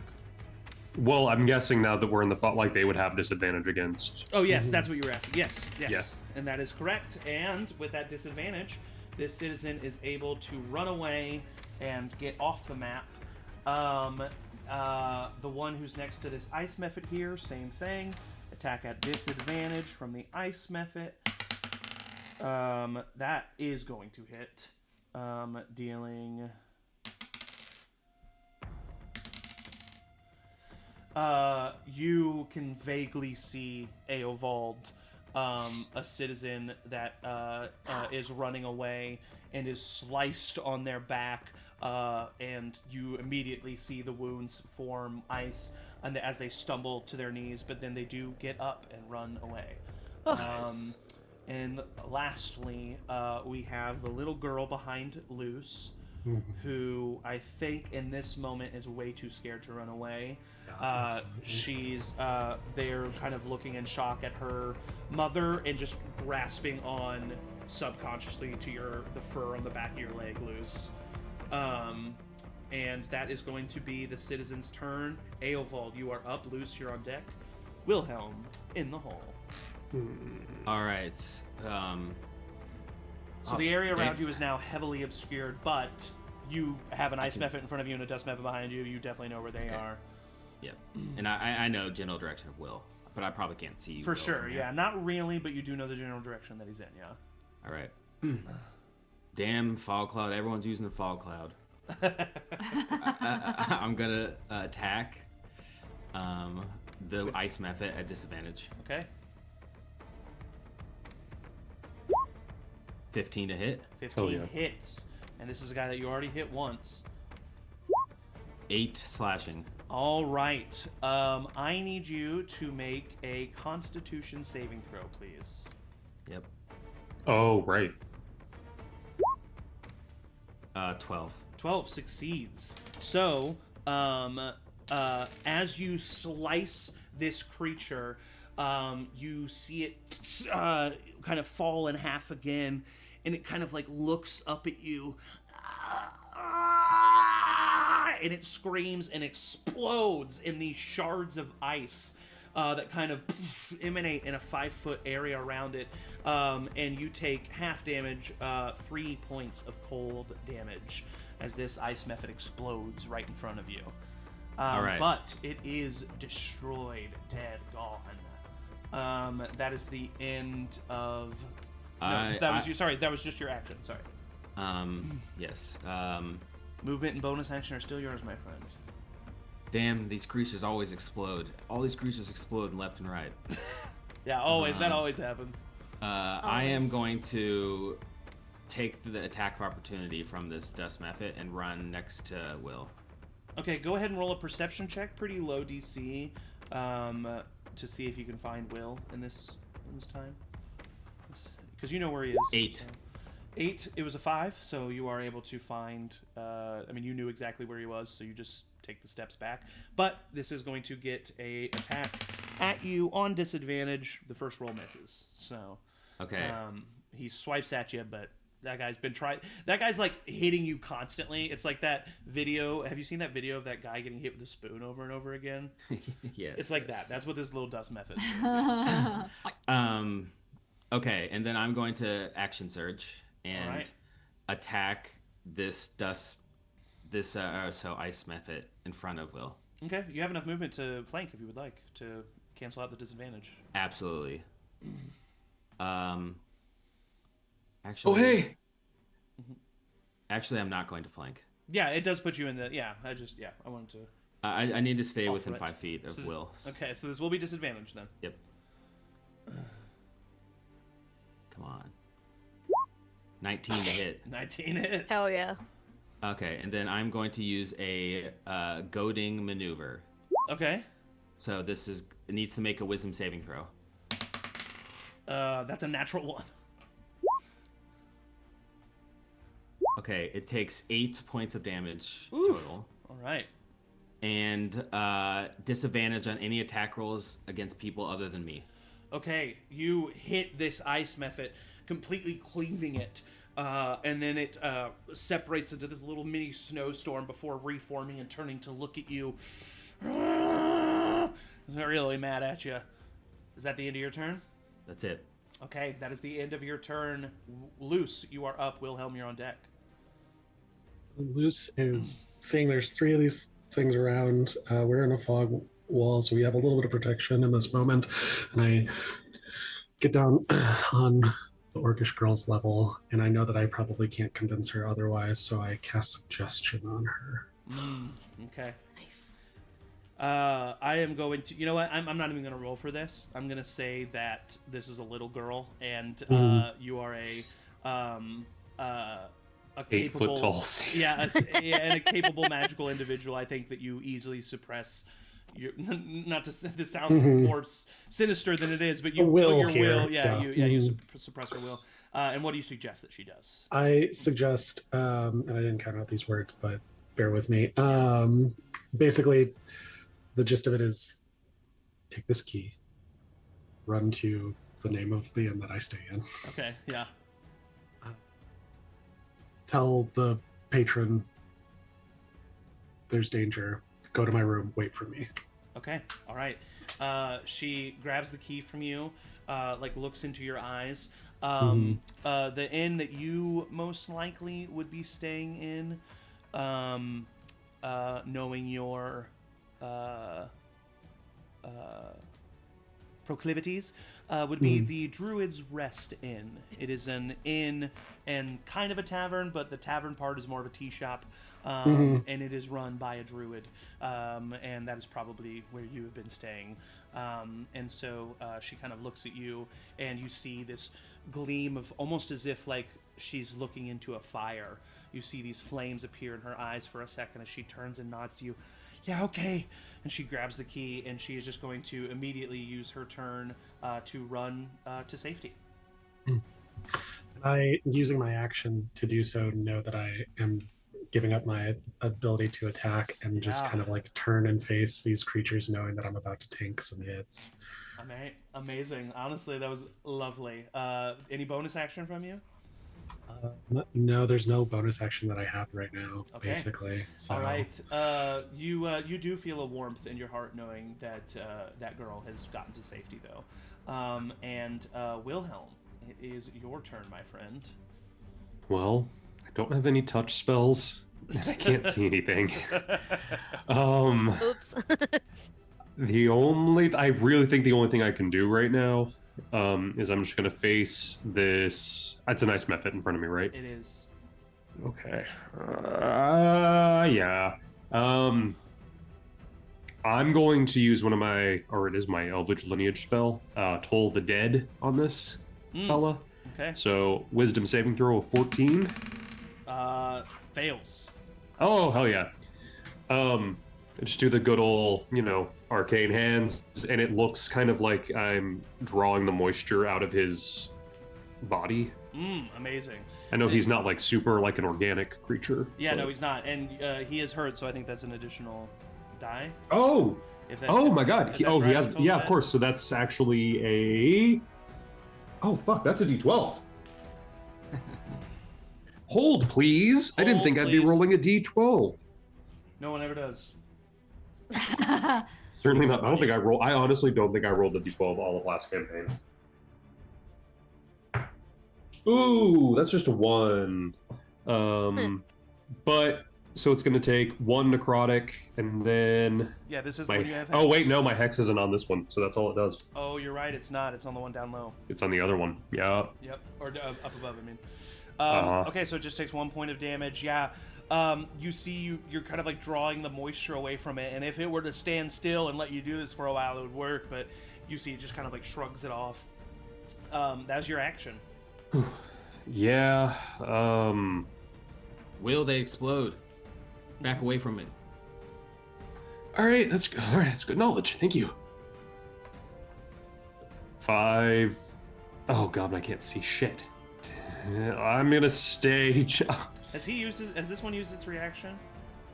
I don't think so. I don't think so. It is going to have an attack of opportunity at disadvantage, but it would also have a disadvantage from, and just to remind our new players here, my advantages stack. So because this thing would have 2 types of disadvantage, it is going to have a disadvantage and a -1 to its roll. That's a miss. So you're able to get away from him, Wilhelm. So you just kind of like very comically just like just go back, and I just have like my hands out. Like, for the record, I'm not cowering. This is just strategy. Tactical advantage. I know what I'm doing. I promise. Amazing. Absolutely love it. That is the end of Wilhelm's turn. It is now the Ice Method's turns. The one who is in front of you, Luce, is going to roll for an attack.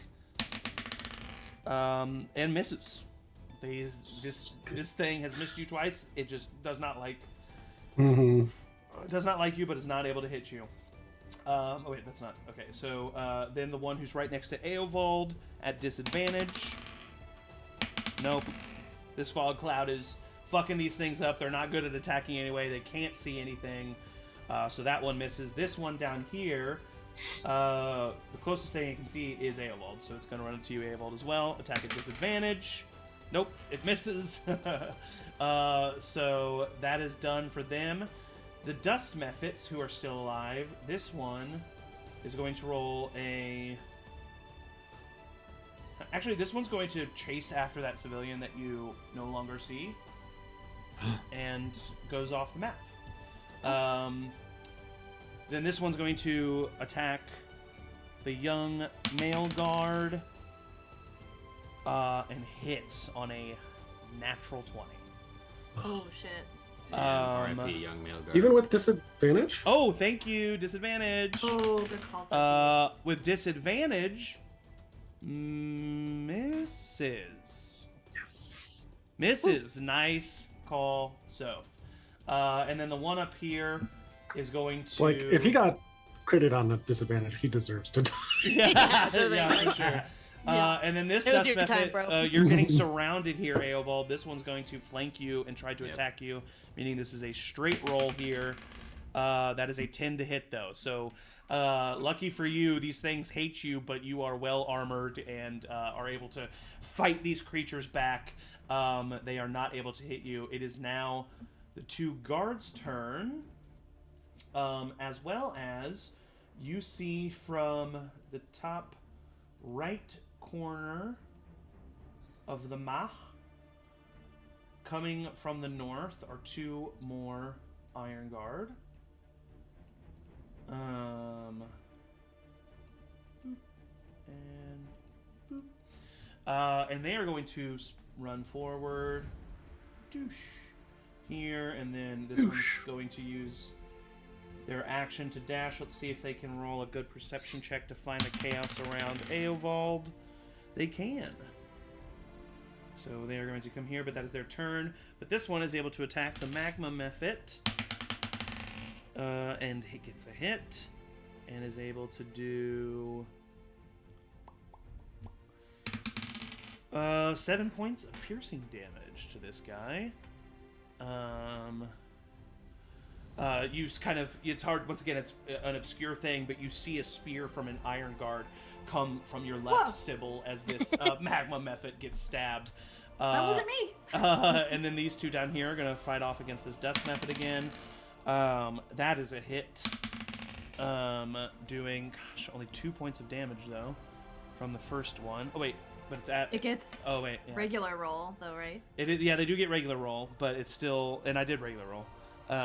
But the damage is just 2 points of damage on this guy. And then regular roll from the other guard on the same guy. Hits, dealing 7 points of damage. This one is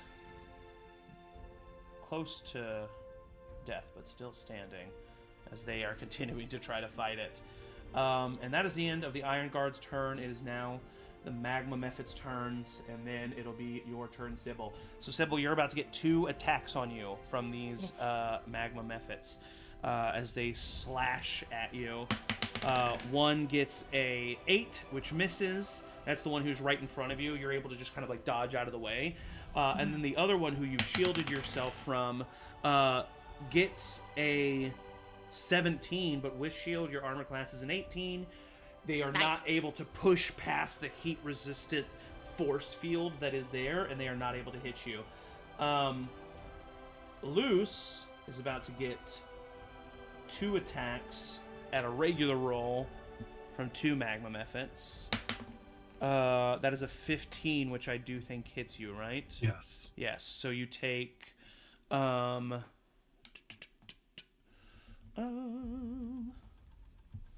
You take 3 points of slashing damage and 3 points of fire damage. from the first attack. The second attack against you at a straight roll misses. So you feel the slice across your upper thigh from this method, and it immediately burns, cauterizing the wound, which is somewhat useful but very painful. And that is the end of their turns. Sybil, you are up. Pipplin, you're on deck. Oh, good gosh. There was a spear that came from nowhere.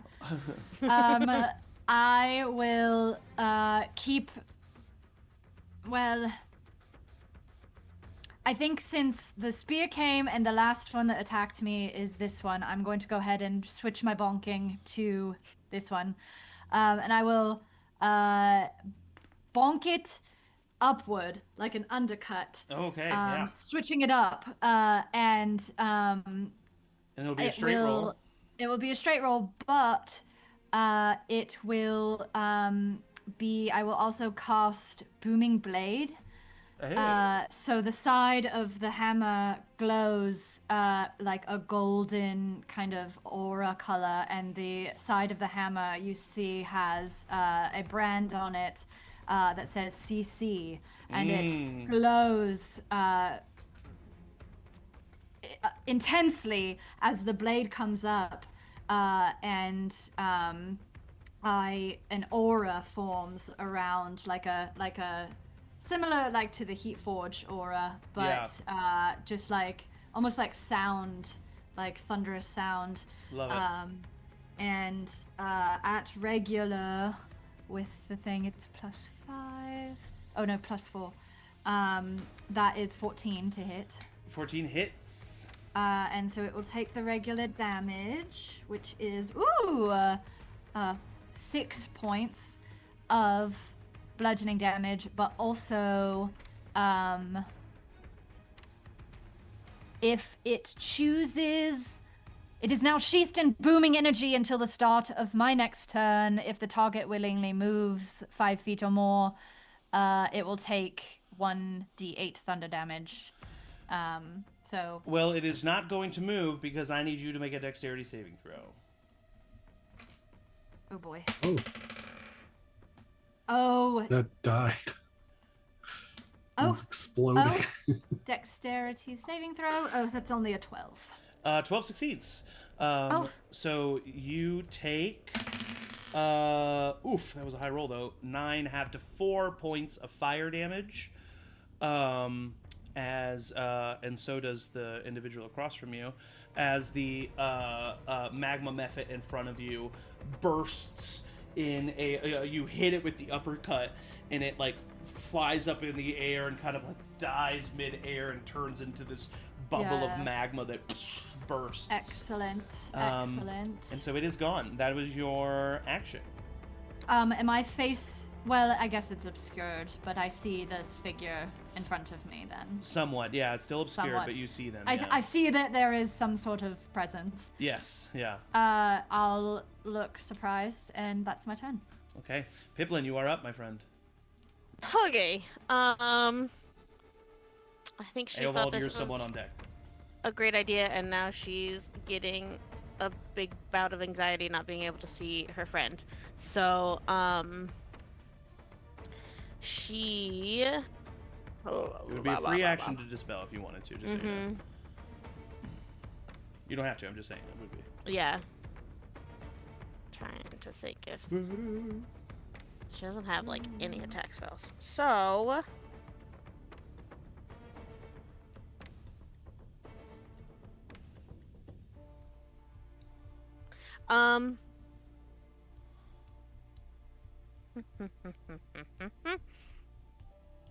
no, she's gonna just keep concentration on this fog cloud for now. Okay. Hoping that it's helpful, and not knowing that all the civilians are safe, that can be safe. So at least when we're around, she's gonna give it another beat. For sure. And just... So you're just going to stand there concentrating? Yep. Love it. All right. It is now the individual across from Sybil's turn. He is going to, or they are going to kind of sidestep and regular roll this method with the guard. That is a 13, which will hit. I imagine that when these things burst in the paper fog, the fog like Oh yeah, like catches on fire. crackles away for a too, which second. is Yeah, cool, so you yeah. see these little like Yeah. almost muffled firework explosions in the fog cloud, and as a matter of fact, this one also is going to explode. So I'm going to need you to roll another dexterity saving throw, Sybil. Okay. Oh, I miss being a rogue. That is a 7. 7 fails. You take 6 points of fire damage. Spicy. And so does this guard, actually. Uh-oh.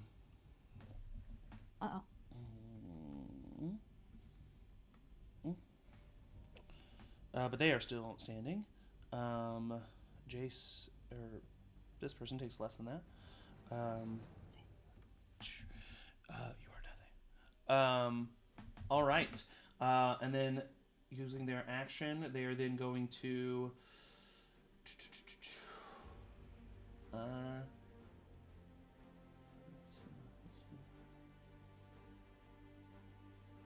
just gonna use their movement to get over here. At the end of their turn, you don't really see this, but you hear another individual, a guard. This man is a guard captain, and he is going to. You hear him kind of like shouting.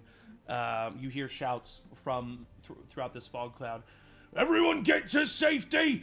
Get to safety! Get to the alleyways! Get inside! We are handling this! And that is going to be his turn as he gets there, not really able to see what's going on. Then Eovald, it is your turn. Luce, you're on deck. All right, this guard has just come up to help, right? Yeah, This to is your just the right there. cars. Yep. All right, they explode. And I attack this ice method that I've already attacked. Okay, before yeah. At disadvantage. But that's okay, I'll still hit for sure. 14? 14 hits. Nice.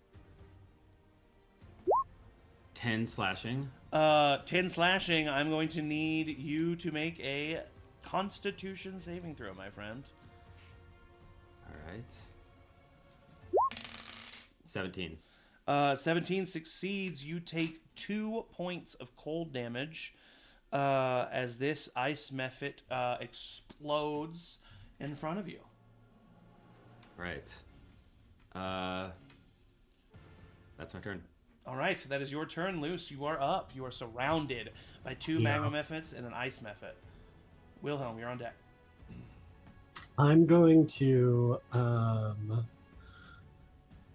it's a way to kind of deal with all of these guys at once, and also playing to know that the disadvantage on attacking them.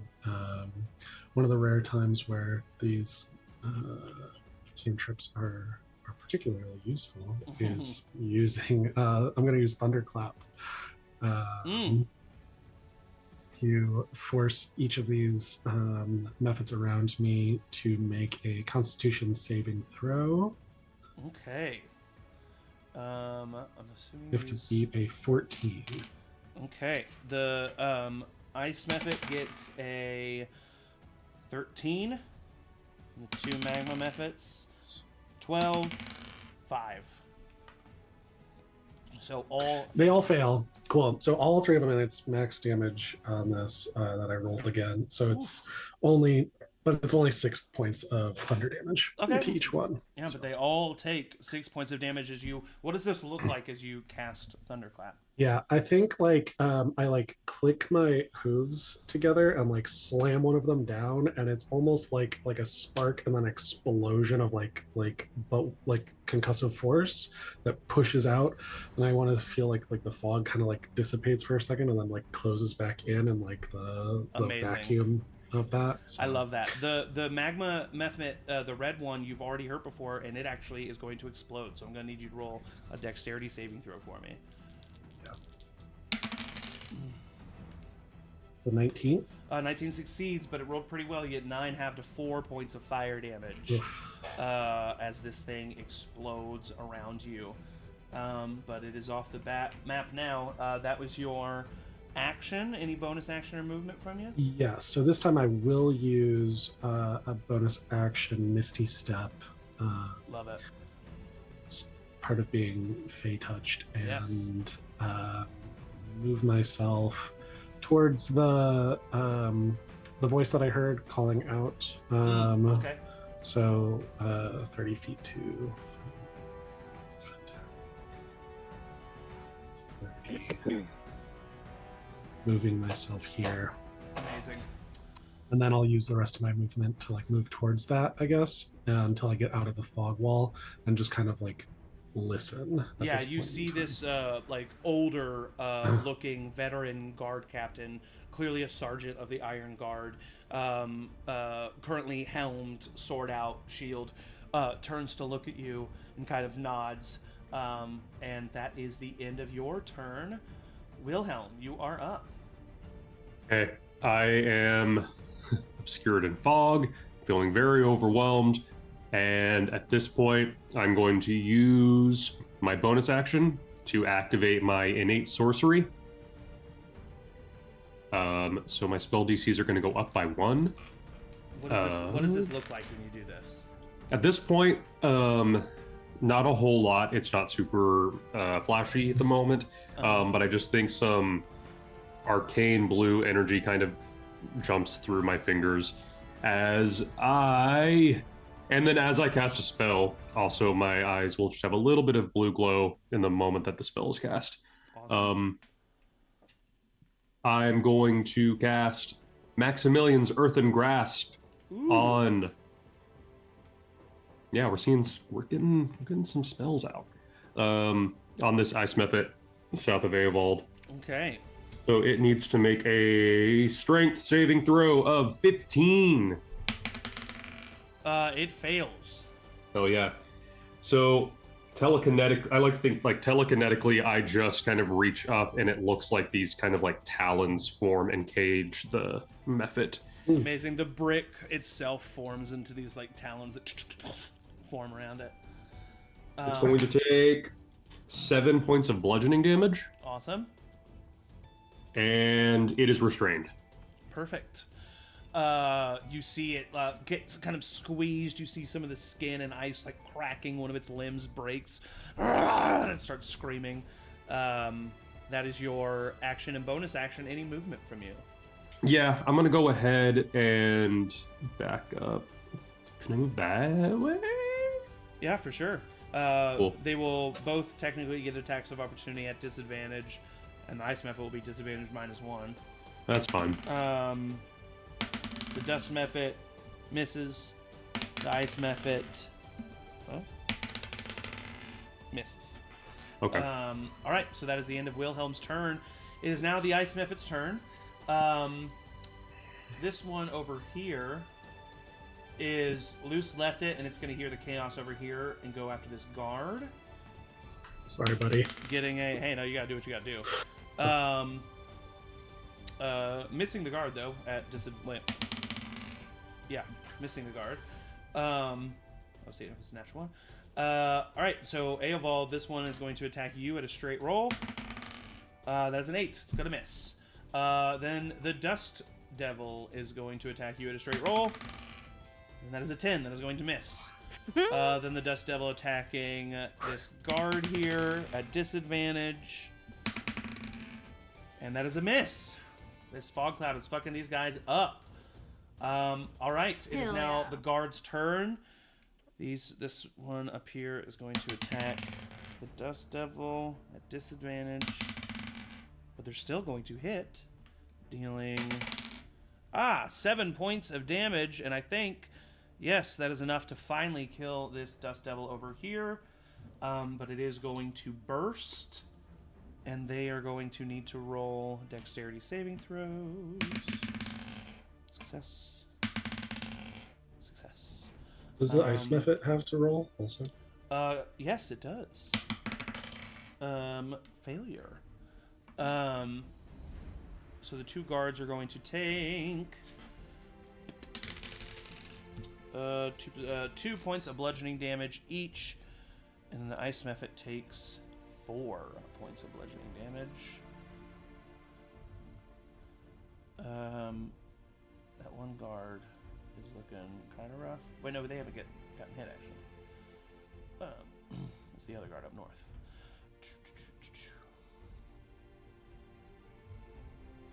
All right. And then this one is going to attack the ice method to its right at disadvantage. And is going to hit. And deal 5 points of damage to this ice method, which is still standing. And then this guard up here is going to roll a perception check. And is going to make its way here. That is his whole turn.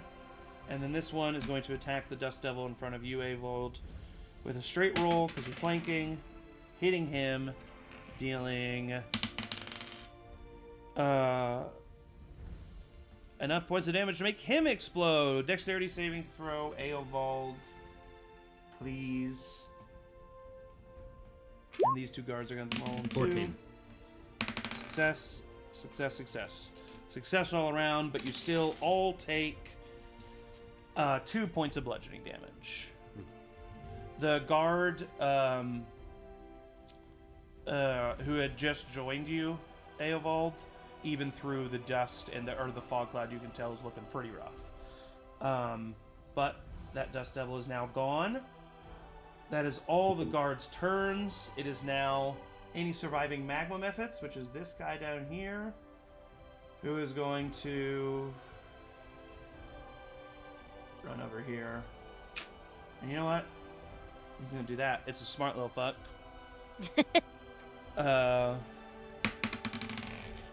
But that doesn't change how bad the dice are. All right, so that is the end of its turn. Sybil, you are up. Pipplin, you're on deck. Okay. The person that I am like protecting over, are they just straight up dead or are they unconscious? I think maybe in the heat of the moment it was hard for you to tell, but you look down and that woman is burnt beyond repair. Bummer.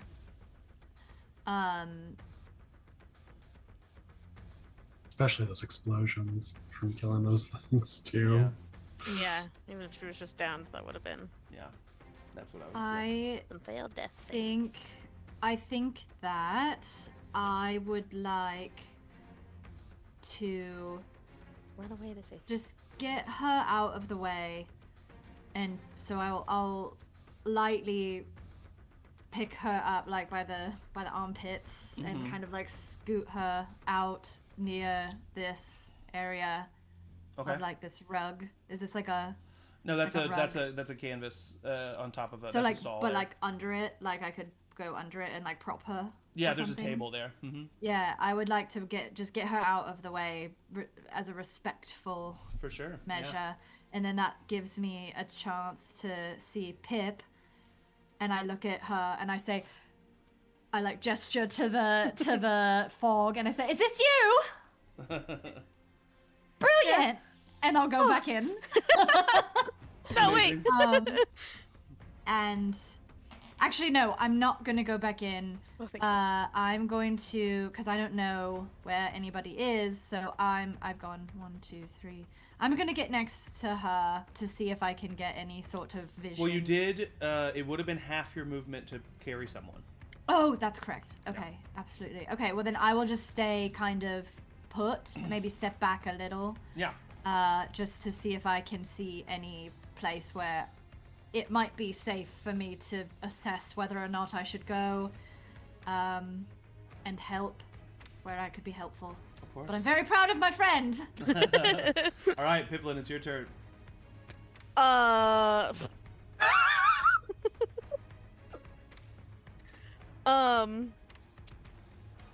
God, she was about to drop this, but now she's all encouraged to keep it up. So I Oh, think do whatever you want. no. I mean, I think what I have also heard the guard from like across the way telling people to, the one that's like fully across the fog cloud from me, telling people to like run. We've got it handled. I think you would have roll a perception check.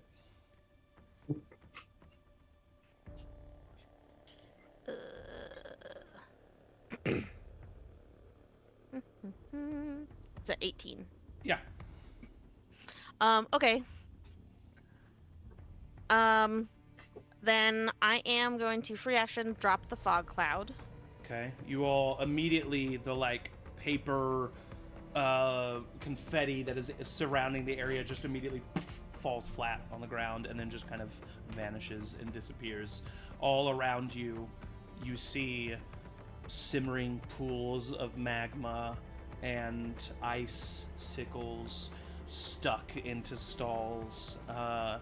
Dust and sand as if a desert flew through here. You see perished individuals, bloody bodies, and you see a couple of people still fighting the good fight. But that's what you see when you drop the fog cloud. Cool. I rolled a decent Constitution saving throw, so Pipplin doesn't throw up. Okay. But looks like she's about to. Especially having just seen the charred corpse Sybil pulled out of everything. Yeah.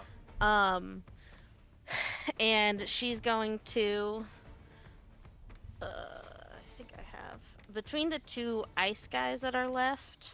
Yeah. Which one looks smaller? Actually, the one down here by the guards. One with the guards? Okay, perfect. Because I think since there's two of them over there. The only thing Pip can think to do is it's ice and she has a fire or something. So she's going to, in that same spot as this ice mephit, cast Create Bonfire. Okay. And it has to roll a saving throw, I think? Yeah, it has to make a dex saving throw. Okay. It fails. Cool, it takes 1d8 fire damage. So it's like 6 points of fire damage. Doubled to 12. As you have found the vulnerability of this creature. Nice. And you see, and you know what? I'm gonna say, because it had 6 hit points left, I'm gonna say this ice mephit, this flame just immediately appears and just melts this ice mephit out of existence, and it doesn't explode. Nice. Sweet. Nice. Wow. And then you see, like, as the like flame appears on the mephit, it clearly, like, you see the, like, you know, the, like we talked about, like the thing with heat, like you see it warping it, you see the ice melt, and yet the like flames and the way they're dancing look almost like animated paper origami as they like. Yeah, I like to imagine so like cool. little paper-looking logs like appeared and Yeah. like made the flame come up too. So And is your then action. that was my action. I'm going to run over to Sybil and say, "Okay, the god said we should run. We should run. Yes, let's run." Oh, I suppose. Yeah. Yeah. But it looks like they could use maybe a little help. And that's about as much as you can talk in this moment. And that is the end of your turn. This individual is now going to run past you, Eovald, and kind of slide behind this ice mephit and is going to attack them at advantage with you now that the fog cloud is gone. That is Advantage successful. +1 because it's restrained. Oh yes, this earth and grass, correct. Nice. So advantage +1, it definitely hits. Doesn't get that 20 though. And it is going to deal a total of enough to make Boy explode. So I need you to make another Constitution saving throw Boy for explode. me. Eovald. 21. 21 succeeds. You take 2 points of cold damage as the air just immediately becomes chilled and icy around you as this creature explodes but dissipates. This guard next to you, Luce, this captain is going to step forward just slightly here. And you see him reach behind him, and he takes out this javelin and he points it across the yard, and he's gonna fling it across the yard. Super cool way to end it. Getting a definite hit and dealing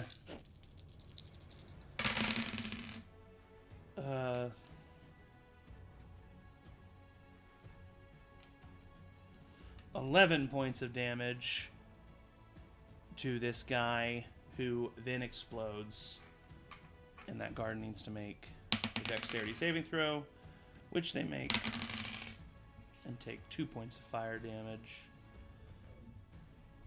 And that mephit falls to the ground, and for a second, time stops, and chaos silences, and your heart is the only thing that you hear before the ringing of distant screams of people who had gotten away rings in your ear. The coughing, sputtering of hurt individuals, guards, and you, Wilhelm, behind you, you hear, "No. No. No." And through this beat of silence, before the adrenaline could even Do I hear that with my ears or my head? with your ears, Okay. before the adrenaline can even begin to subside, you turn around and you are in a magic shop. Actually, that is where you have stepped foot inside of. And this is the magic shop, Vinter's Magical Wares. Towards the back of the shop, you see an old man that is, his head has, he kind of has like a circlet of gray hair around his head, and on his forehead there's a clear wound that is bleeding, and he is crawling back towards the back of the shop, where you see from this angle what looks like a young woman who is lying down on the ground, unmoving. I will run out. I know that there's guards because they were with me and Eovald, so I will just run outside of the shop and shout for them. Yeah, you run outside. The guards that are next to Eovald, the captain who was next to Luce, they immediately grab your attention. What do you say? What do you shout? Michael, what do you say? Oh, sorry, I was coughing in the You're middle good, when you're you were. This captain comes up to you. Just really like, there's someone in there and he really needs help. I'm not really good at healing, so if anyone could do that, Right. it'd be great. All right. Understood. All right. Quinn, Shay, are you guys all right? You see the young guy and the orcish woman over here at the far left. They kind of nod, and then he looks over at the two who are next to you. Eovald. You see a veteran green dragonborn iron guard, and a woman, short, black-haired, black skin, but tall and strong woman. And he looks over at them. Tara, Harry, are you all right? They both kind of nod. And the sergeant, as his rank is, says, all right, gather everyone who's around here. Don't let anyone walk away. He joins or walks past you, Michael, and into Venter's shop. You see that the two guards over here start to kind of fan out a little bit. They're just kind of checking on themselves, starting to fan out, looking around at the damage that has happened. Luce, what are you doing in this moment? I think I take a look around, see the immediate threat is done, and we're dealing with like checking on people and bodies, and like walk towards the mother. And as I do, I kind of like cast as part of my invocations, the fiendish figure, I can cast false life on myself at will and at its highest. So I gain 12 points of temporary HP. Yeah. Just to like bolster myself in case something else is going to happen. Yeah. But I go over and I examine the body, which I know she's dead. Yeah. And Yeah. has had like a fist punched through her chest. But She I could kind of just like She could have made it. gently place a hand like wound. on her face, Yeah. and I will say, realized like, yeah. why did I send the daughter to my inn instead of just telling her to go home? You panicked, you know, yeah, I you panicked, panicked, yeah. and Just it's like understandable. I think of like this is her mother. Probably she has a father. I need to go deal with this now, kind of a thing. I'll but I kind of just mercifully say to like her form that like I'll make sure she makes it home safe. Oh, yeah. As that happens, Pipplin and Sybil, what are you guys doing as you see that this has kind of died down and you see the chaos that's around you, the aftermath of it all? And I will say, with the chaos having died down, him not being too far away, you do hear the guard captain's commands of like, gather everyone around, make sure nobody leaves. Sybil, I think, definitely is like trying to get a visual of what's going on, but in now the aftermath of the situation and like the adrenaline kind of coming down, the gravity and the weight of her having pulled what she now 100% realizes is a dead body out of a fray, and it is now like standing next to it, kind of looks to Pip and looks at the body and is like kind of trapped between making herself stay and should we go and not like implicate ourselves kind of thing, or like be a part of this, but I think steps a little closer to the body to just be ready to like talk to a guard if a guard comes. And looks at Pip. Pip just kind of steps up next to you and like links her arm in yours and just like with you tries to get you to take a deep breath and just wait for the guard to come. I think we should tell them what we saw and... Yeah. Yes. Are you okay? Are you all right? Fine. I was outside of Yes. the clouds Yes. the whole time. We lost track of each other there for a second. Yeah, partly my fault. Are you okay? I'm fine. They exploded. Yeah, The little I saw- creatures. I've got some burn marks. You might see like a couple, like just some blood like running down a cheek from like a ember hitting me or something. But I'm all right. I'm okay. I will say with just honestly with just your you have such a high passive investigation, Pipplin, that I think you noticed that like the trails that were left by these little mephits are heading back to the direction where you're like hearing these people talk, like towards the magic shop, and you're close enough and your passive perception is high enough, Wilhelm, because you're literally standing in the door, that now that guard's gone past you and you have a moment of yourself to kind of just like look around and see what's happening, and looking towards Eovald, you see that on the ground below you there's like sand trails and scorch marks and frozen bits of stone that all clearly trail from this magic shop and then expand outward. So you do notice that. Speaking of Eovald, what are you doing in this immediate moment? You're kind of standing amongst this rubble of elemental death here. I turn to the guards. About time you got here. And then I go over to Will. Will, you all right?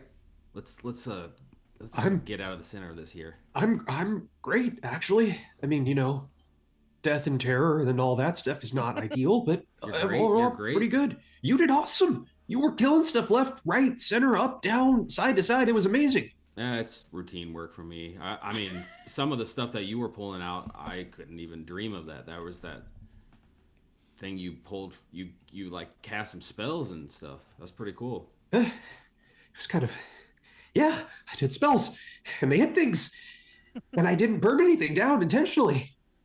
Have you burned stuff down intentionally before? That's not that important. What is important is that you were incredible. I mean, I can't even lift a sword. Are you kidding me? They're all so heavy. I don't know how you do it. It's awesome. Okay.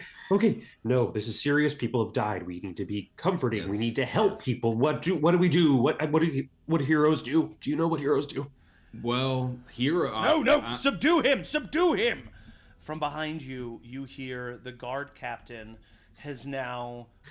He's working with the orcish woman who was with the young man. That guard, who he called Shay, is working with her to restrain the old man that was in the magic shop, and are putting. And he's crying, and looking around at what's going on. And a couple things. One, the tall woman with short black hair and dark skin. That guard starts to approach you, Pipplin and Sybil. Pipplin, with your passive perception, you notice that figure that you recognized slip away into the nearby alleyway. And don't leave, but just kind of observe the situation out of sight. The guards have lost sight of them, but you have not. And they're just kind of watching the situation. But that guard approaches the two of you a little bit before this chaos of arresting the old man. And she approaches and she says, "Are either of you hurt?" Not too terribly. No. Right. Good. We have. There's a woman She kind of looks here, over. and I gesture to the person that I pulled out. I think she might be in need of help. I think she's no longer in need of anything. It's unfortunate. This is. Did you see what happened from your perspective, please? She's trying to be brave, but Pip would feel Sybil clench closer to her and say, "Well, we were going to enjoy the bazaar, and suddenly these creatures came up and they were attacking people, and I bonked one." You bonked one. Yes, and I put my hammer, and put it away. Sorry, I just was. She kind of trying looks to get it over off at the aftermath of the methods that you killed, and she was like, Yes. "Well, I'm glad you were able to protect yourself." Yes. And that's when you both start to hear the "No, subdue him," and you guys hear the chaos. And she kind of looks at the two of you. "Please, I need you both to come with me, if you would not mind. Of course. You are not in trouble." And she escorts you in the direction of the chaos in the magic shop. Eovald and Wilhelm, you're kind of just here already as this man is dragged out of the magic shop and put down on his knees by the orcish guard, and the guard captain is standing there. Luce, as you are bending over this mother, you hear this chaos begin, and you are gently approached by the young man guard who is over to the west of the map, and he bends down and he says, "Excuse me, I apologize for interrupting you, but I need you to join us over here, if you don't mind. Also, are you hurt?" Oh, you're muted. It's Zoom, baby. Yes, but not too badly. I'm sorry.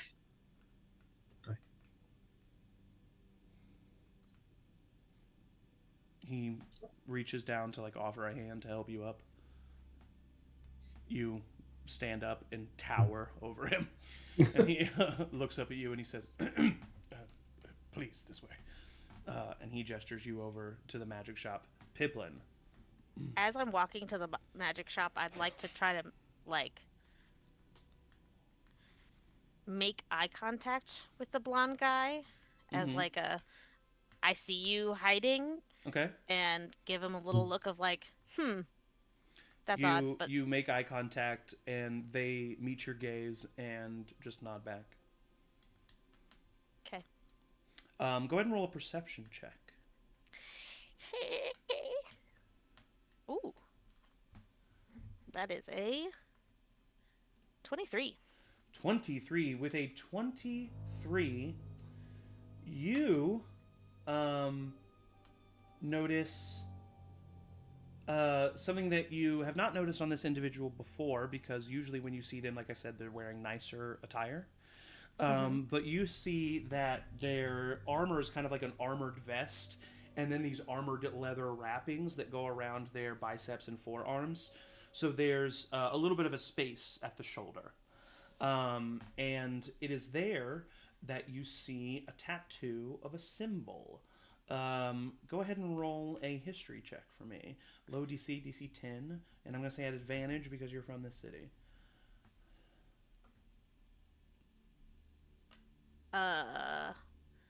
History 25. 25. This is the symbol of the Night Wardens. This is the symbol of basically what is the Thieves Guild here in Crosshaven. They are what most people consider to be a necessary evil. Before the Night Wardens took over the crime and the underbelly of this city, it was pretty chaotic. There was multiple gangs running around doing multiple things. Violence was pretty rampant, and at one point martial law was even created. This was probably about 65 years ago. And the Night Wardens were one of these groups, and they ended up coming to power and ended up basically taking over the crime of Crosshaven through their capabilities. And basically now all crime runs through them. And it is well known, especially with your parents being political, you have definitely heard of conversations about how, you know, the council and the government is definitely very aware of them, and they purposefully sometimes turn a blind eye because the Night Wardens keep things less violent. And I would say that's what you know. And so that is the symbol that you see on this person as they kind of nod back at you, and you continue on towards the magic shop. And I think there is a little moment once, because Pip's charisma is low and she's also a bad liar. She kind of glances and sees the symbol, and like visibly her face kind of like changes that she notices it, and then looks at him again, and then like quickly like looks away and continues on. Yeah. So you are all basically brought to the front of this magic shop and surrounded by the guards, not nefariously, but just they kind of corral you all in this area. And this old man is brought down out in front of the magic shop. And the guard captain looks at him and looks at everyone around and says, "All right, someone needs to tell me what happened here." And there's kind of a moment of silence as everyone kind of like looks at each other. None of us is our business, Will, so we're just going to stay out of it. Yeah, okay. Is he gonna be okay though? Pointing to the magic shop owner guy being arrested. That's also none of our business. We'll just stay out of other people's business, and we'll be out of here all right. My number one priority is protecting you, so don't go wandering into some dangerous situations. The old man speaks up and he says, and I see you, Angie. The old man speaks up and he says, I didn't do it. The last thing I remember, oh, Elle, poor Elle. And the guard captain speaks up. Kai, there are... I know you, Kai, but there is an obvious trail of this chaos and these creatures leading back to your shop, and El has been killed. And clearly not by one of them. We just need to know what's happening here. Angie, you raised your hand. You were going to say something? Do I know? This is at Vinter's Magical Wares, right? Yes, you would know Vinter's Magical Wares. It's a pretty, especially here in the Brilliant Bazaar, it's a pretty common shop. Go ahead and roll a history check for me. And what you did can too, you say Sybil. the guy's name Um, was? L and Kai. Kai. Kai. K-A-I. The older man. You said a history? Yes, Sybil and Pip. 21. With a 21, you know Kai. He's well known in the Brilliant Bazaar. He's, his magic shop is classic magic shop, like classic, like small time, uncommon to rare magic items, potions, stuff like that. Nice guy.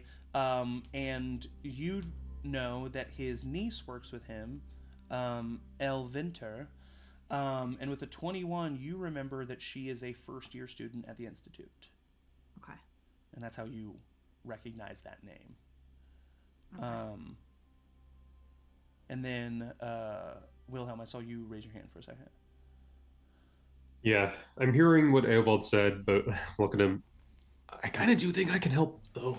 Maybe in theory. Oh, well, if you can help, then go for it. Hello, and excuse me. I believe I might be able to at least provide some clarity, maybe? Please. Okay. Oh, I'm realizing people are looking and perceiving me. Okay. Yeah, and everyone turns to look at Will. Okay. I'll approach the old man and just kind of get on his, because he's still like on his knees on the ground, right? He is, yeah. Just kind of get on his level. Hi. My name is Will. You go to shake his hand and realize that his hands are clasped behind Great. his back. Yep. Yikes. For sure. Yikes. Classic. I think I might be able to at least maybe help in theory. You said you're having a hard time remembering what happened? Yeah, I was, the last thing I remember, there was a noise and I was hitting the It's head. okay. Hey, it's okay.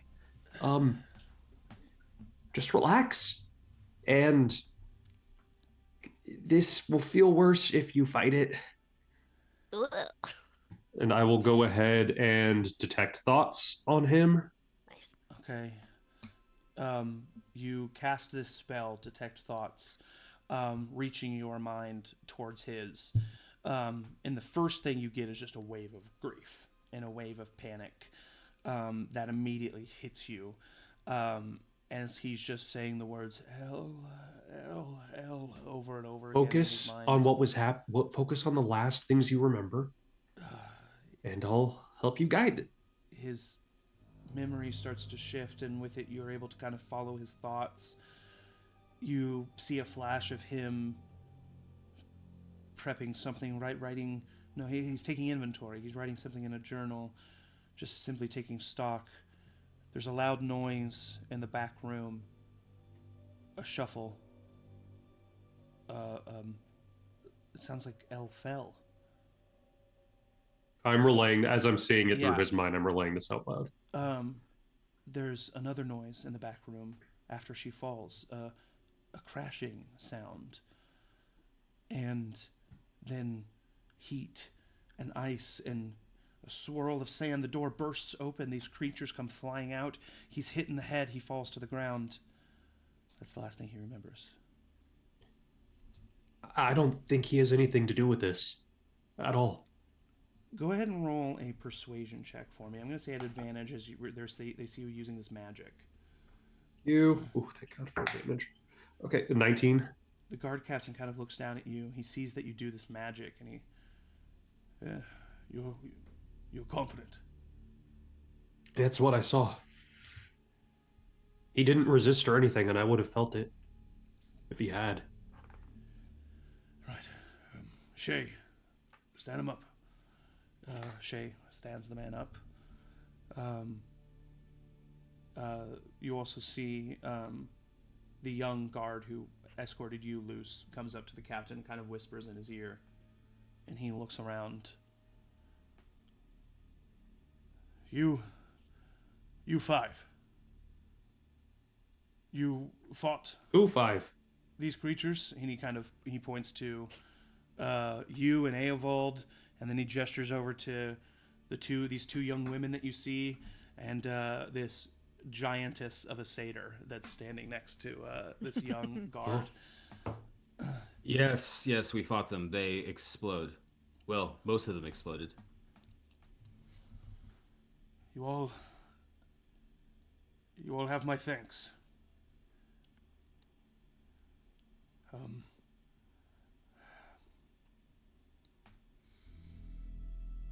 He kind of looks around and looks back inside. He looks to his guards. Go. Handle the bodies. Try to identify them. Try to find next of kin. He personally walks over to Kai, unclasps his shackles, and he looks at all of you and he says, I need to take a statement from all of you at the station. You were here as the only surviving witnesses. It will help him. And he kind of gestures to Kai. And he looks over at Kai and he looks inside the shop. But before we head there, I need to look inside the shop. I need to see what I can discern. You're welcome to wait in the shop. You're welcome to join me. But please, do not leave. All right. I 100% am looking inside that shop.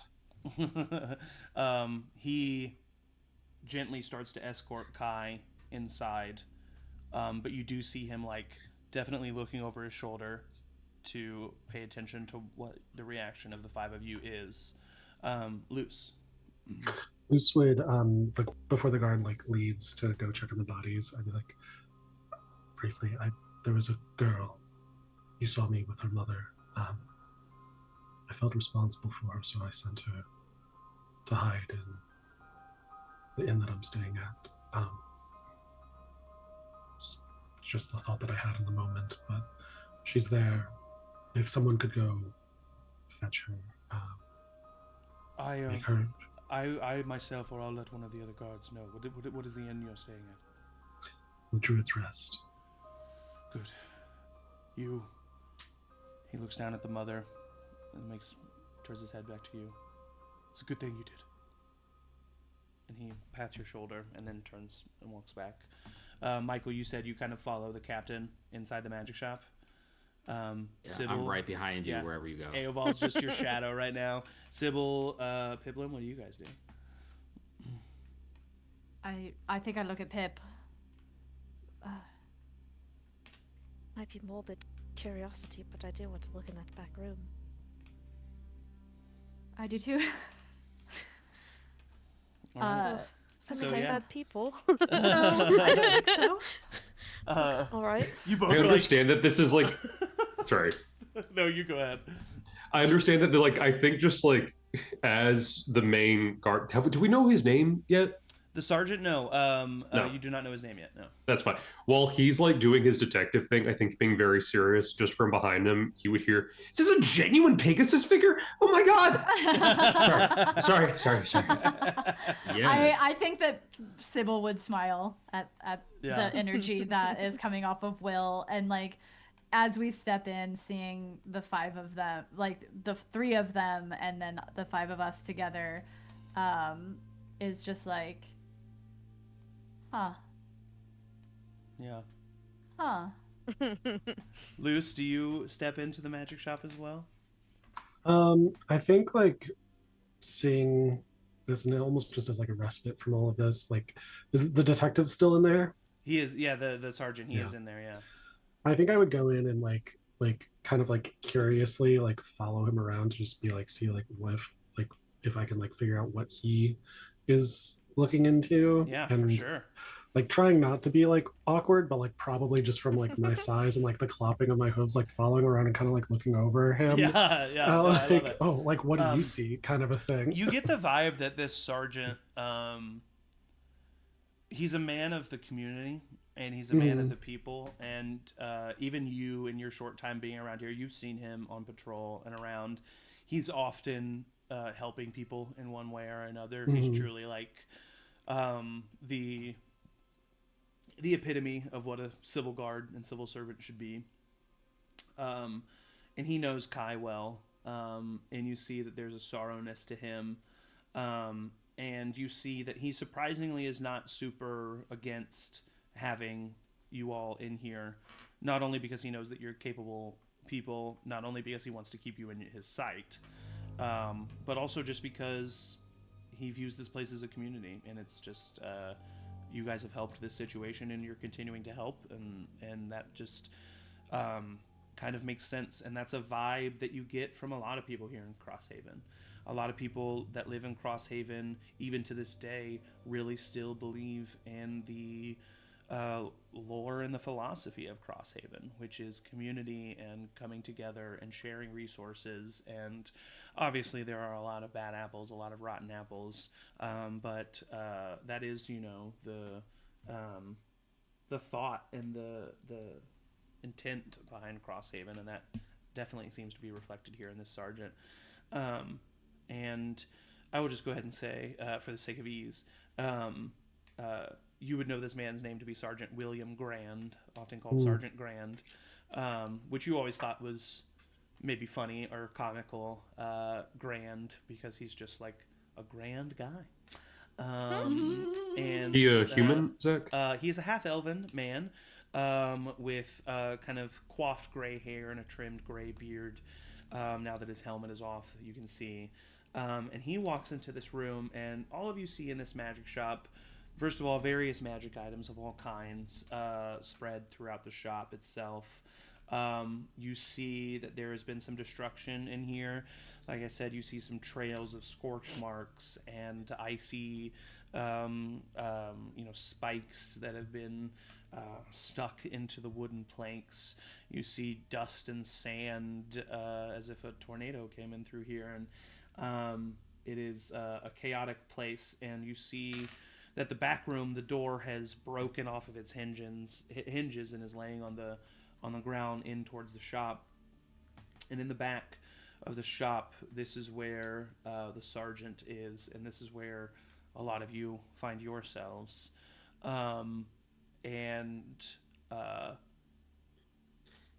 What would let's start with you, Sybil. No, actually, let's start with you, Pip. What do you think Pipplin would immediately be looking for in this room, or what do you think she would be trying to notice as you enter the back room? And before you answer that, what I will say all of you immediately notice is there is a wooden crate that seems to have been smashed, along with some pottery pieces that seem to have been smashed. And then you see the young woman, who you know is to be named Elle, and she is dead, unmoving on the ground, eyes wide open. But at a distance, you can't really tell what's going on. You'd have to get a little bit closer to see something. So that's what you see, just eyes open, walking into the room. Pip, what do you think you would be specifically trying to discern, or specifically trying to look for?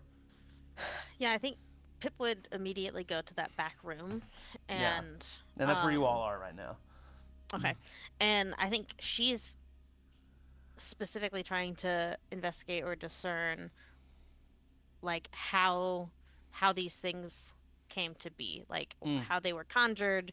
Was it this crate? Was it a spell? Was it like has her book out kind of thing and is like flipping through conjuration stuff of like how did these things come to be and get here. Go ahead and roll an investigation check for me. Cool. 19. 19. With a 19, you specifically notice the crate and the smashed pottery. You notice some residual sparkle, residual essence of arcane surrounding this crate and these smashed pieces of pottery. With a 19, you can tell that there was pottery in this crate. Small vases, it looks like. And you can tell that these vases are made out of normal terracotta clay. But even in some of the pieces, even though as shattered as they are, you can tell that there is some runic markings on these pottery, meaning that they are definitely magical vessels of some kind. And with a 19, you recognize some of the symbols to be that of abjuration magic. Also, you notice a little note that has been pinned to one of the planks of the crate. And you bend down and you pick up this note, and you see that it simply says, "For Venter's Magical Wares, a donation." Okay. And then on a plank that with a 19 you could tell would have been on the bottom of the crate, you see a painted symbol.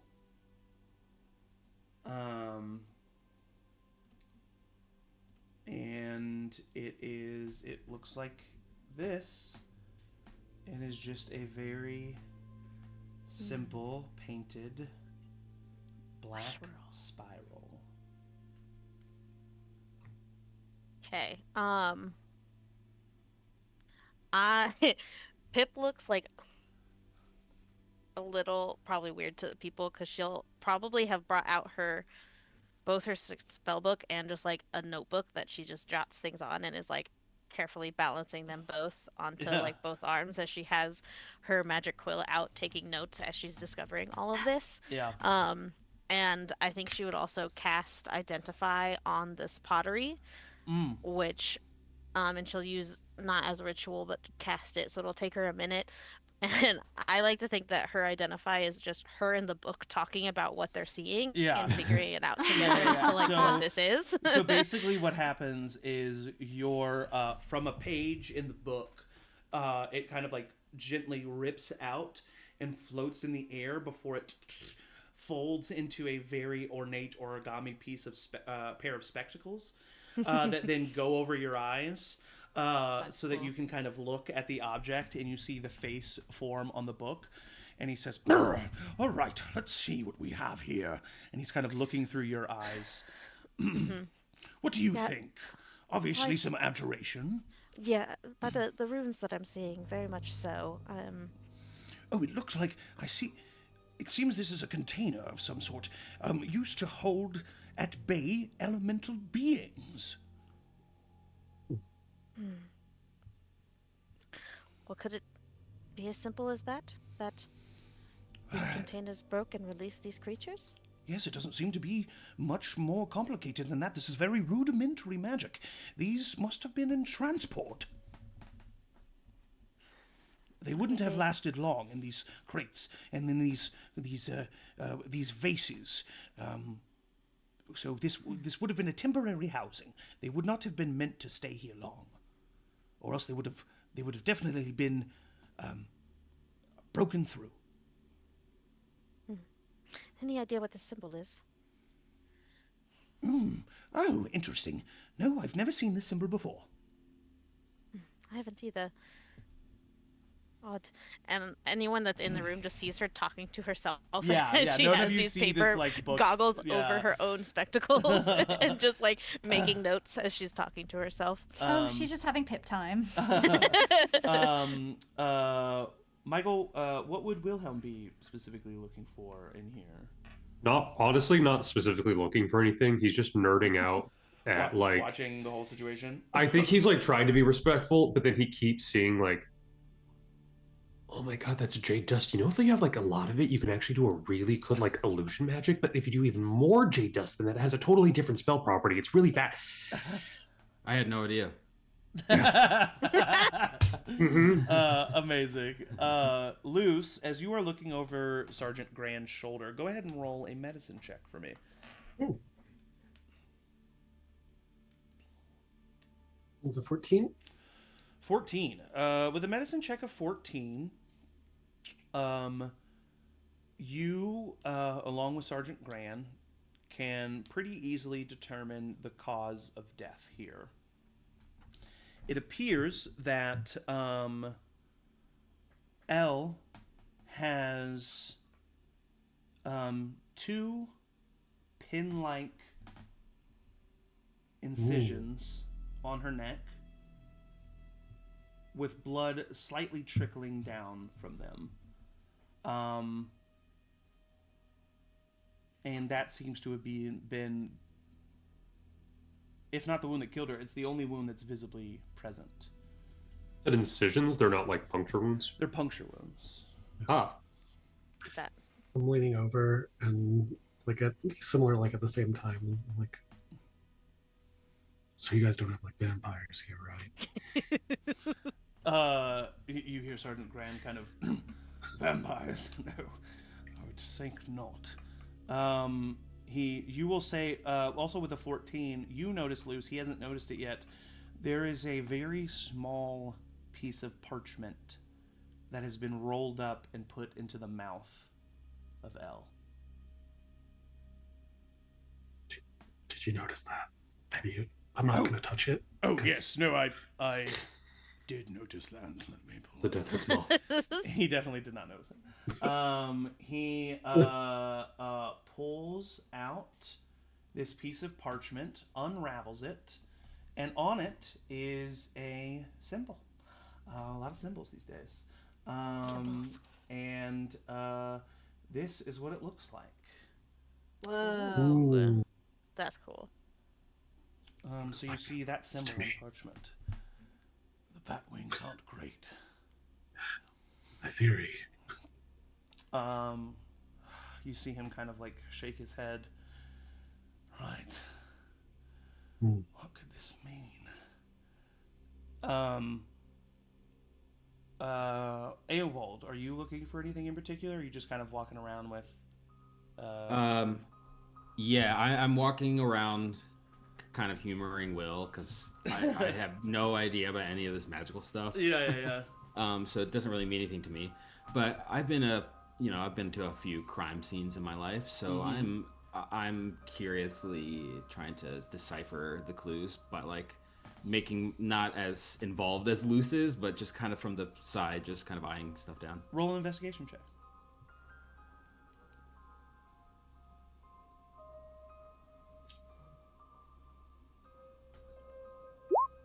19. 19. With a 19, you notice a few things. First of all, you notice that some of the shattered bits of pottery and some of the like dust and sand that fell out of these vases is on top of the like dress and ankles of Elle, meaning that crate was smashed after she was already lying on the ground, presumably unmoving because it doesn't seem to have shifted much. Okay. You also notice that there is a back entrance to this magic shop that this back room has, and that door is ever so slightly ajar. Okay. I just kind of casually walk over to that door, just kind of like wait for everyone to like not be paying attention. Just kind of like peek in there, see You what's in peek, there. open the door, and it actually just leads to the alleyway behind the door. But in this alleyway, you look down and you do see a single boot print that has been made in a muddy puddle that looks pretty recent. Do I think that I could follow the footsteps, or is it just isolated? It would be a very high DC because it seems to have just been like a lucky place where they stepped into a puddle. The rest of it is stone, and so you would be trying to find like a minuscule residue of dirt on stone. So you can try, but it'll be a pretty high DC. No, I'm not. I can't involve myself in this situation. Okay. I just go back inside and stay quiet and watch the interaction with Luce and the sergeant closely. Yeah. Sybil, what about you? Are you looking for anything in particular? I think Sybil is just taking it all in. But if Pip is doing her Pip stuff here, I would probably stay close, and if I was next to her when she pulled out the spell book, would her bag be open enough that I might be able to see anything that's inside? Just a glance. I'm not looking through it. I roll would a have perception looked over. check. I'm gonna say DC Alright. 20. Mhm. Yeah. 20? Yeah, it's just a glance at a bag and a glance in a moment. It's a perception. Perception. Oh, I have a -1. We better get a nat 20 then. Yeah, but even at a nat 20. Okay. I mean, a nat okay, 20 would okay. succeed. I'm gonna do something crazy. I almost want you to. I've got a nat 1. So a 0? He gets hit with the flap of the bag. You see something that looks a little. You see something that looks a little like bloody in the bag. You see something that like looks like it could be covered in blood. Oh, then I will look. I'll go in there. You feel Sybil immediately start to look in your bag. Sybil. As soon as you like pull open the bag, you see that it is a box with a red ribbon around it, not blood. Oh, good Well, God! I thought there was blood. Doing? I'm sorry. I thought I saw blood in there, and I wanted to clean it out because I know that What? I didn't want you to see it. I'm sorry. I thought I had blood in the from bag. from maybe like The quill has like stopped moving, and it's like, it's like frozen I'm waiting. sorry. I like look at the quill. I'm sorry. I'm sorry. Keep going. I'll stand right here, and no one will bother you. Okay. As Pip turns, her face is like red of like, oh god, what did you see? Oh god, oh god, oh god. And immediately Sybil's mind is like, was that a gift? Was that a gift? Does Pip have someone special in there? Oh my God. Is that why she's been acting so weird? Is she seeing someone? Who knows? And I all go right. quiet. As you go quiet, the sergeant slowly stands up from where he's been examining Elle's body, and he kind of sighs. Someone did this, but it was not you, Kai. And I don't think that they're here anymore. All of you, while my men continue to look over this place, I am going to escort all of you with Kai to the station so that I can take your statement and that we can begin this investigation. So, if I may, before we leave, I did find something. Okay. And she goes into like full class presentation mode and like has her notes in Yes, front of her and everybody says, look. This is gonna be good. and just like very bullet point like goes through all the things that she noticed. And I don't think she would hold anything back. Yeah. And just say it very matter of fact of, I see these runes, they're on this pottery. That likely means this based on the knowledge I have. I see this symbol. I saw this note. And just, like, points out everything.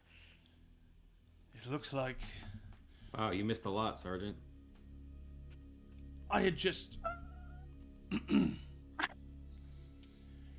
It seems, my guess would be that Elle was attacked, and then her killer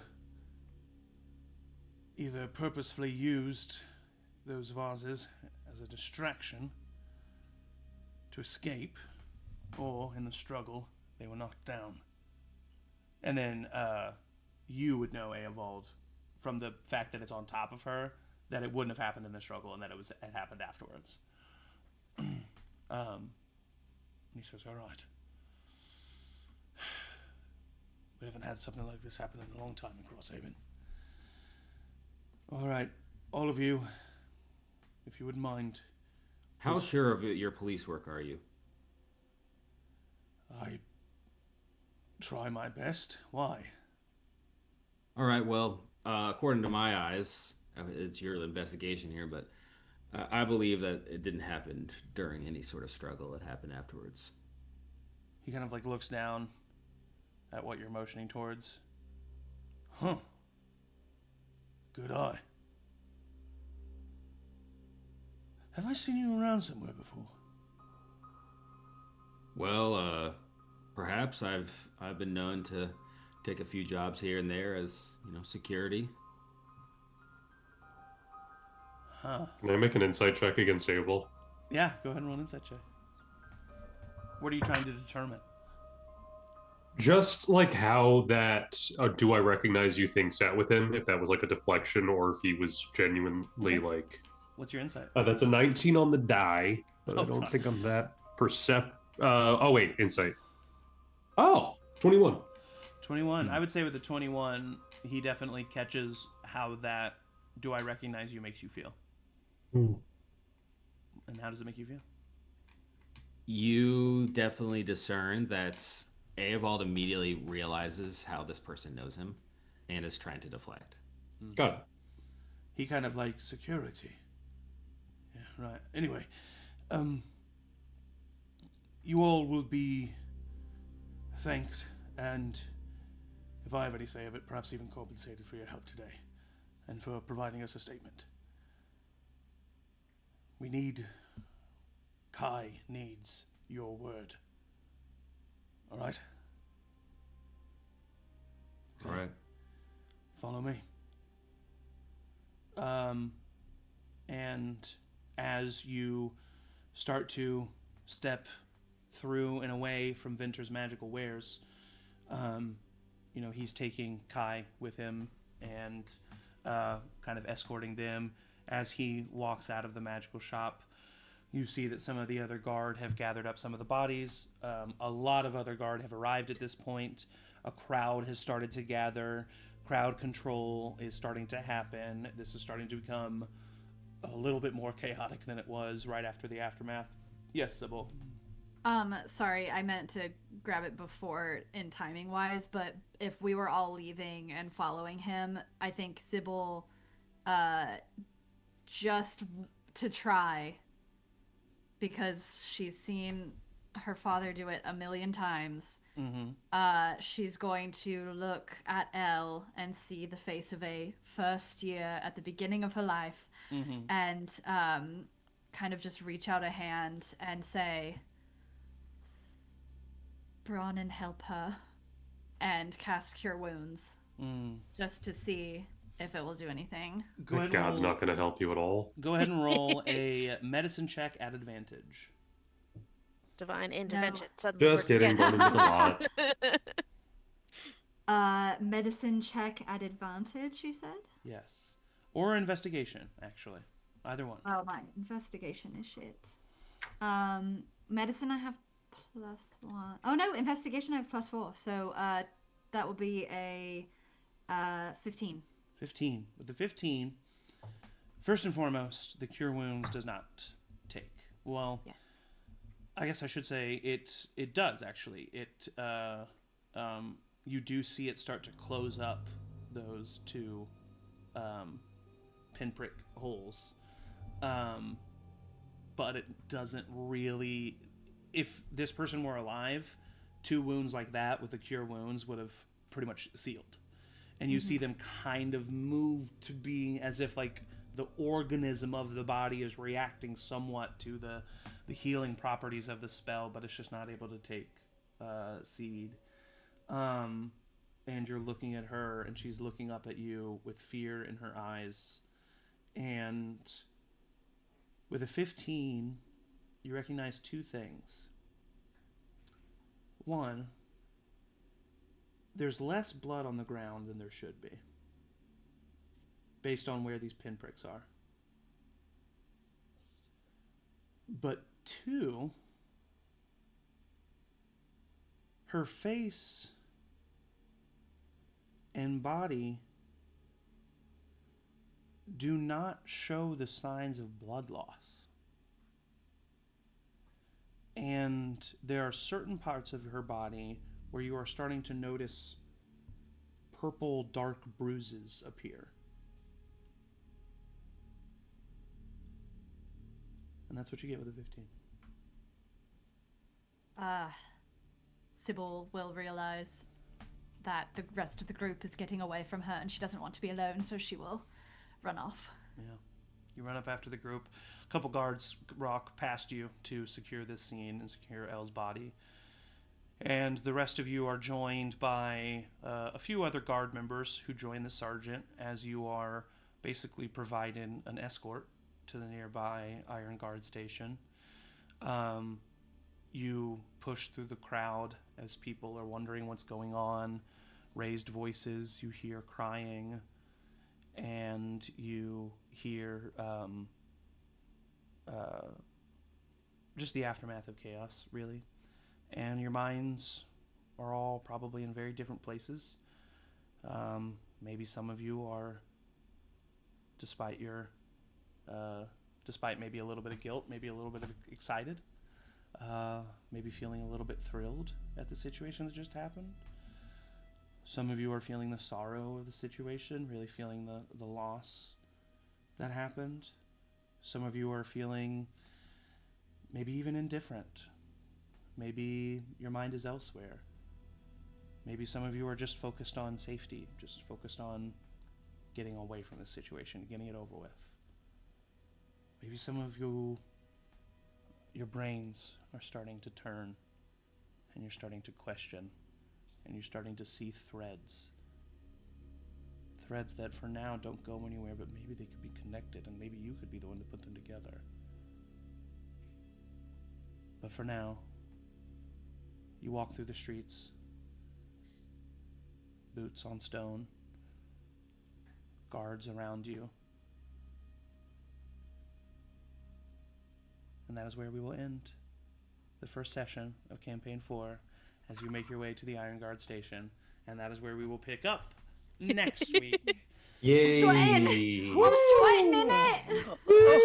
So, what a wonderful first session. Thank you all so much Yes, for joining us. Like I said, we will be back a week from today at 11 a.m. Central.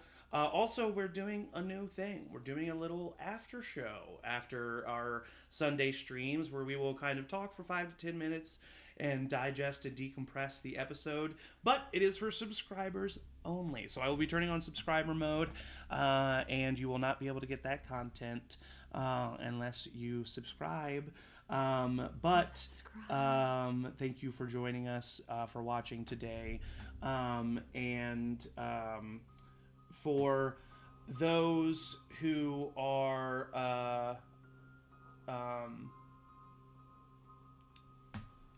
not going to be staying around and joining us, we hope you have a great day.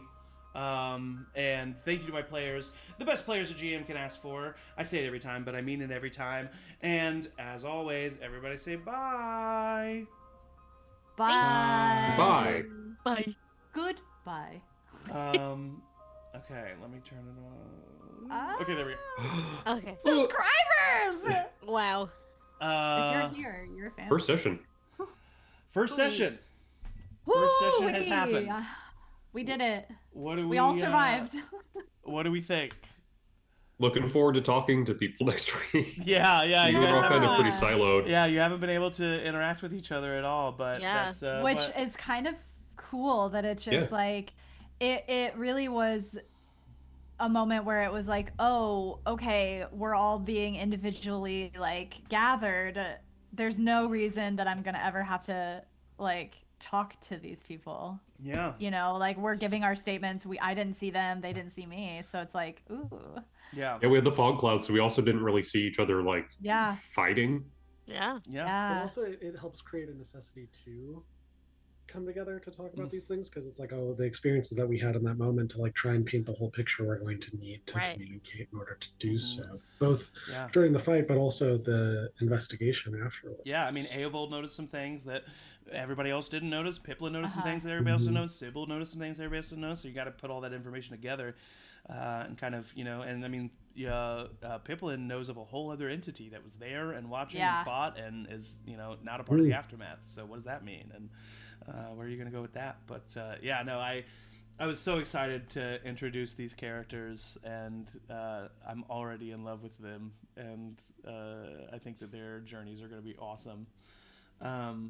Anything that, like, what was your, like, surprising or if not surprising, just like a moment that stood out to you of the session today?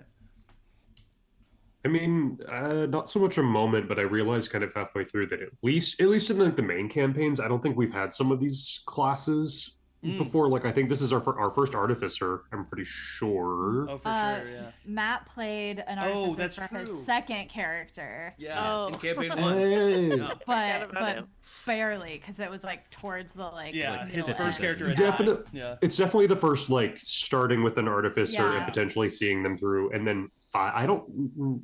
Have we had a fighter? No, well, Chad was a fighter. Chad. I Chad think. was a Yeah. fighter, yeah, but we've I not kinda just forget. had like a normal dude. Yeah. That's kind of what, you know, as far as we know, as of right now, that is what Eovald is, just like a And then our first dude. satyr as well. Like, I did, yeah. I love that That's it's totally a lot different. of human or half human people and a satyr. Like Yeah. that's my favorite dynamic of a group. I love It it is, too, yeah. because you guys are all like walking, like you see the guard captain and all of you walking, and then you just see once again this Feywild giantess. It's just Yeah. with the exception, with the exception of like- Luce, we blend in a lot easier than concerned citizens were able to do, like, that's true. because we were Yeah. all over the place.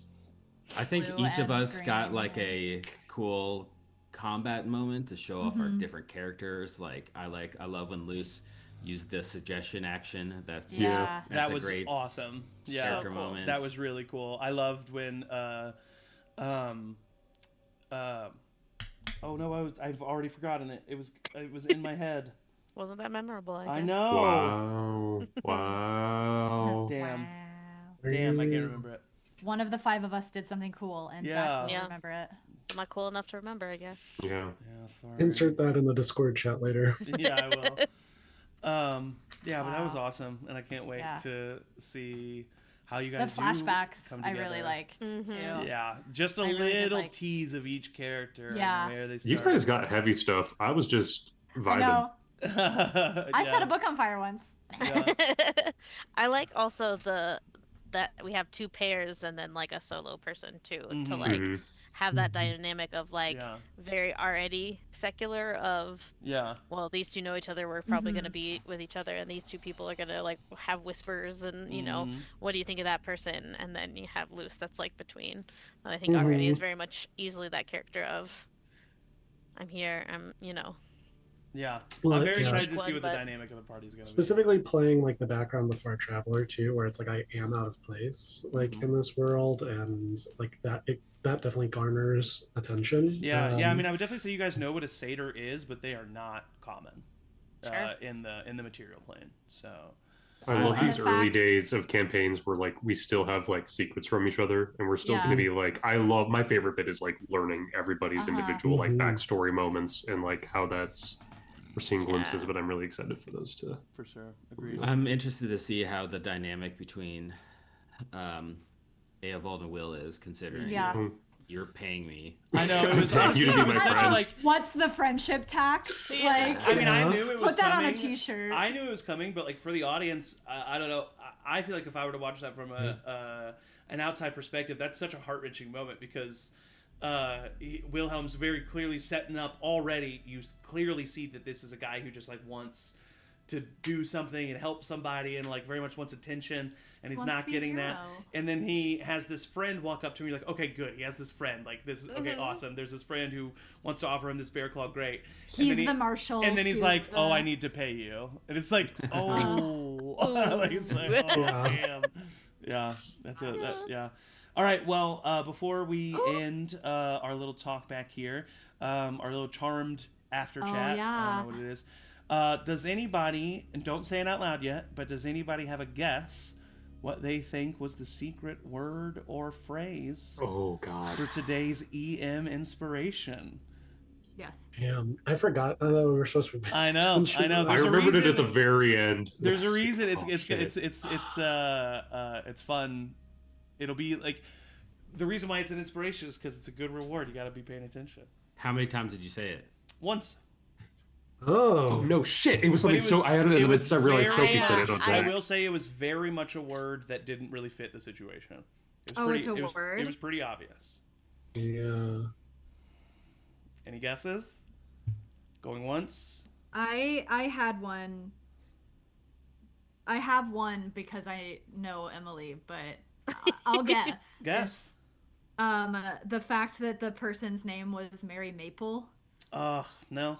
That actually was Okay. just me making an homage. No, I loved it. I loved it. Her mom's name is Mary Morgan. But that just sounds like a character that Emily would play, Mary I Maple. know, yeah, that too. All right, this is the last hint I'll give. It was described mid-combat, Good one. I was. and it was one of the it was a way an enemy was described. See, I feel like I remember being like, huh, but I cannot remember. I'm the word. pretty sure Write it JMO down. noticed it when it happened. All right, well, Can I remember the word though? the word was breakdance. I said that the dust. I said that the dust Dang method it. kind of breakdanced out of the tornado. Yeah, I was like, Oh, That was. I my do. God. Yeah. I did think that was So silly, So it was but breakdance. also So I don't you know. didn't get it today, but maybe next week. Well, Maybe next you can get week. EM inspiration That's next week. so funny. Yeah. So I love that a lot. she told me to choose between breakdance or haiku, and breakdance was a little bit easier for me. Yeah. Surprisingly, Haiku would have been like really out of He place. haiku'd out of I the think after Sophie does her song, I'm like, okay, now do a haiku. That would have worked. would have worked. Yeah. That's fun. Yeah. Oh, I love this game. I wrote one, like I think I missed it because I like every in between actions like paying attention. I also wrote 1, 2, 3, 4, 5 limericks Oh, hell I yeah. love it. I can't wait to hear them. about the Feywild. Yes. So I So cannot if wait you to hear send me them. one, I can put it on like as a story or something. some of them are definitely like cheeky, and some of them are a little debauchy. So We could post the lyrics of Luce's song that you Song. Oh, for sang. sure. Well, I'm Yeah. definitely going to clip that for sure. We should That, clip that. yeah. All right. Well, thank you to our subscribers for joining us for this little chat. And since we already Subscribe. did our normal sign out, this one let's just do finger guns. Let's just See ya. breakdance. Hey, Finger See ya. guns. Hey. All right. is that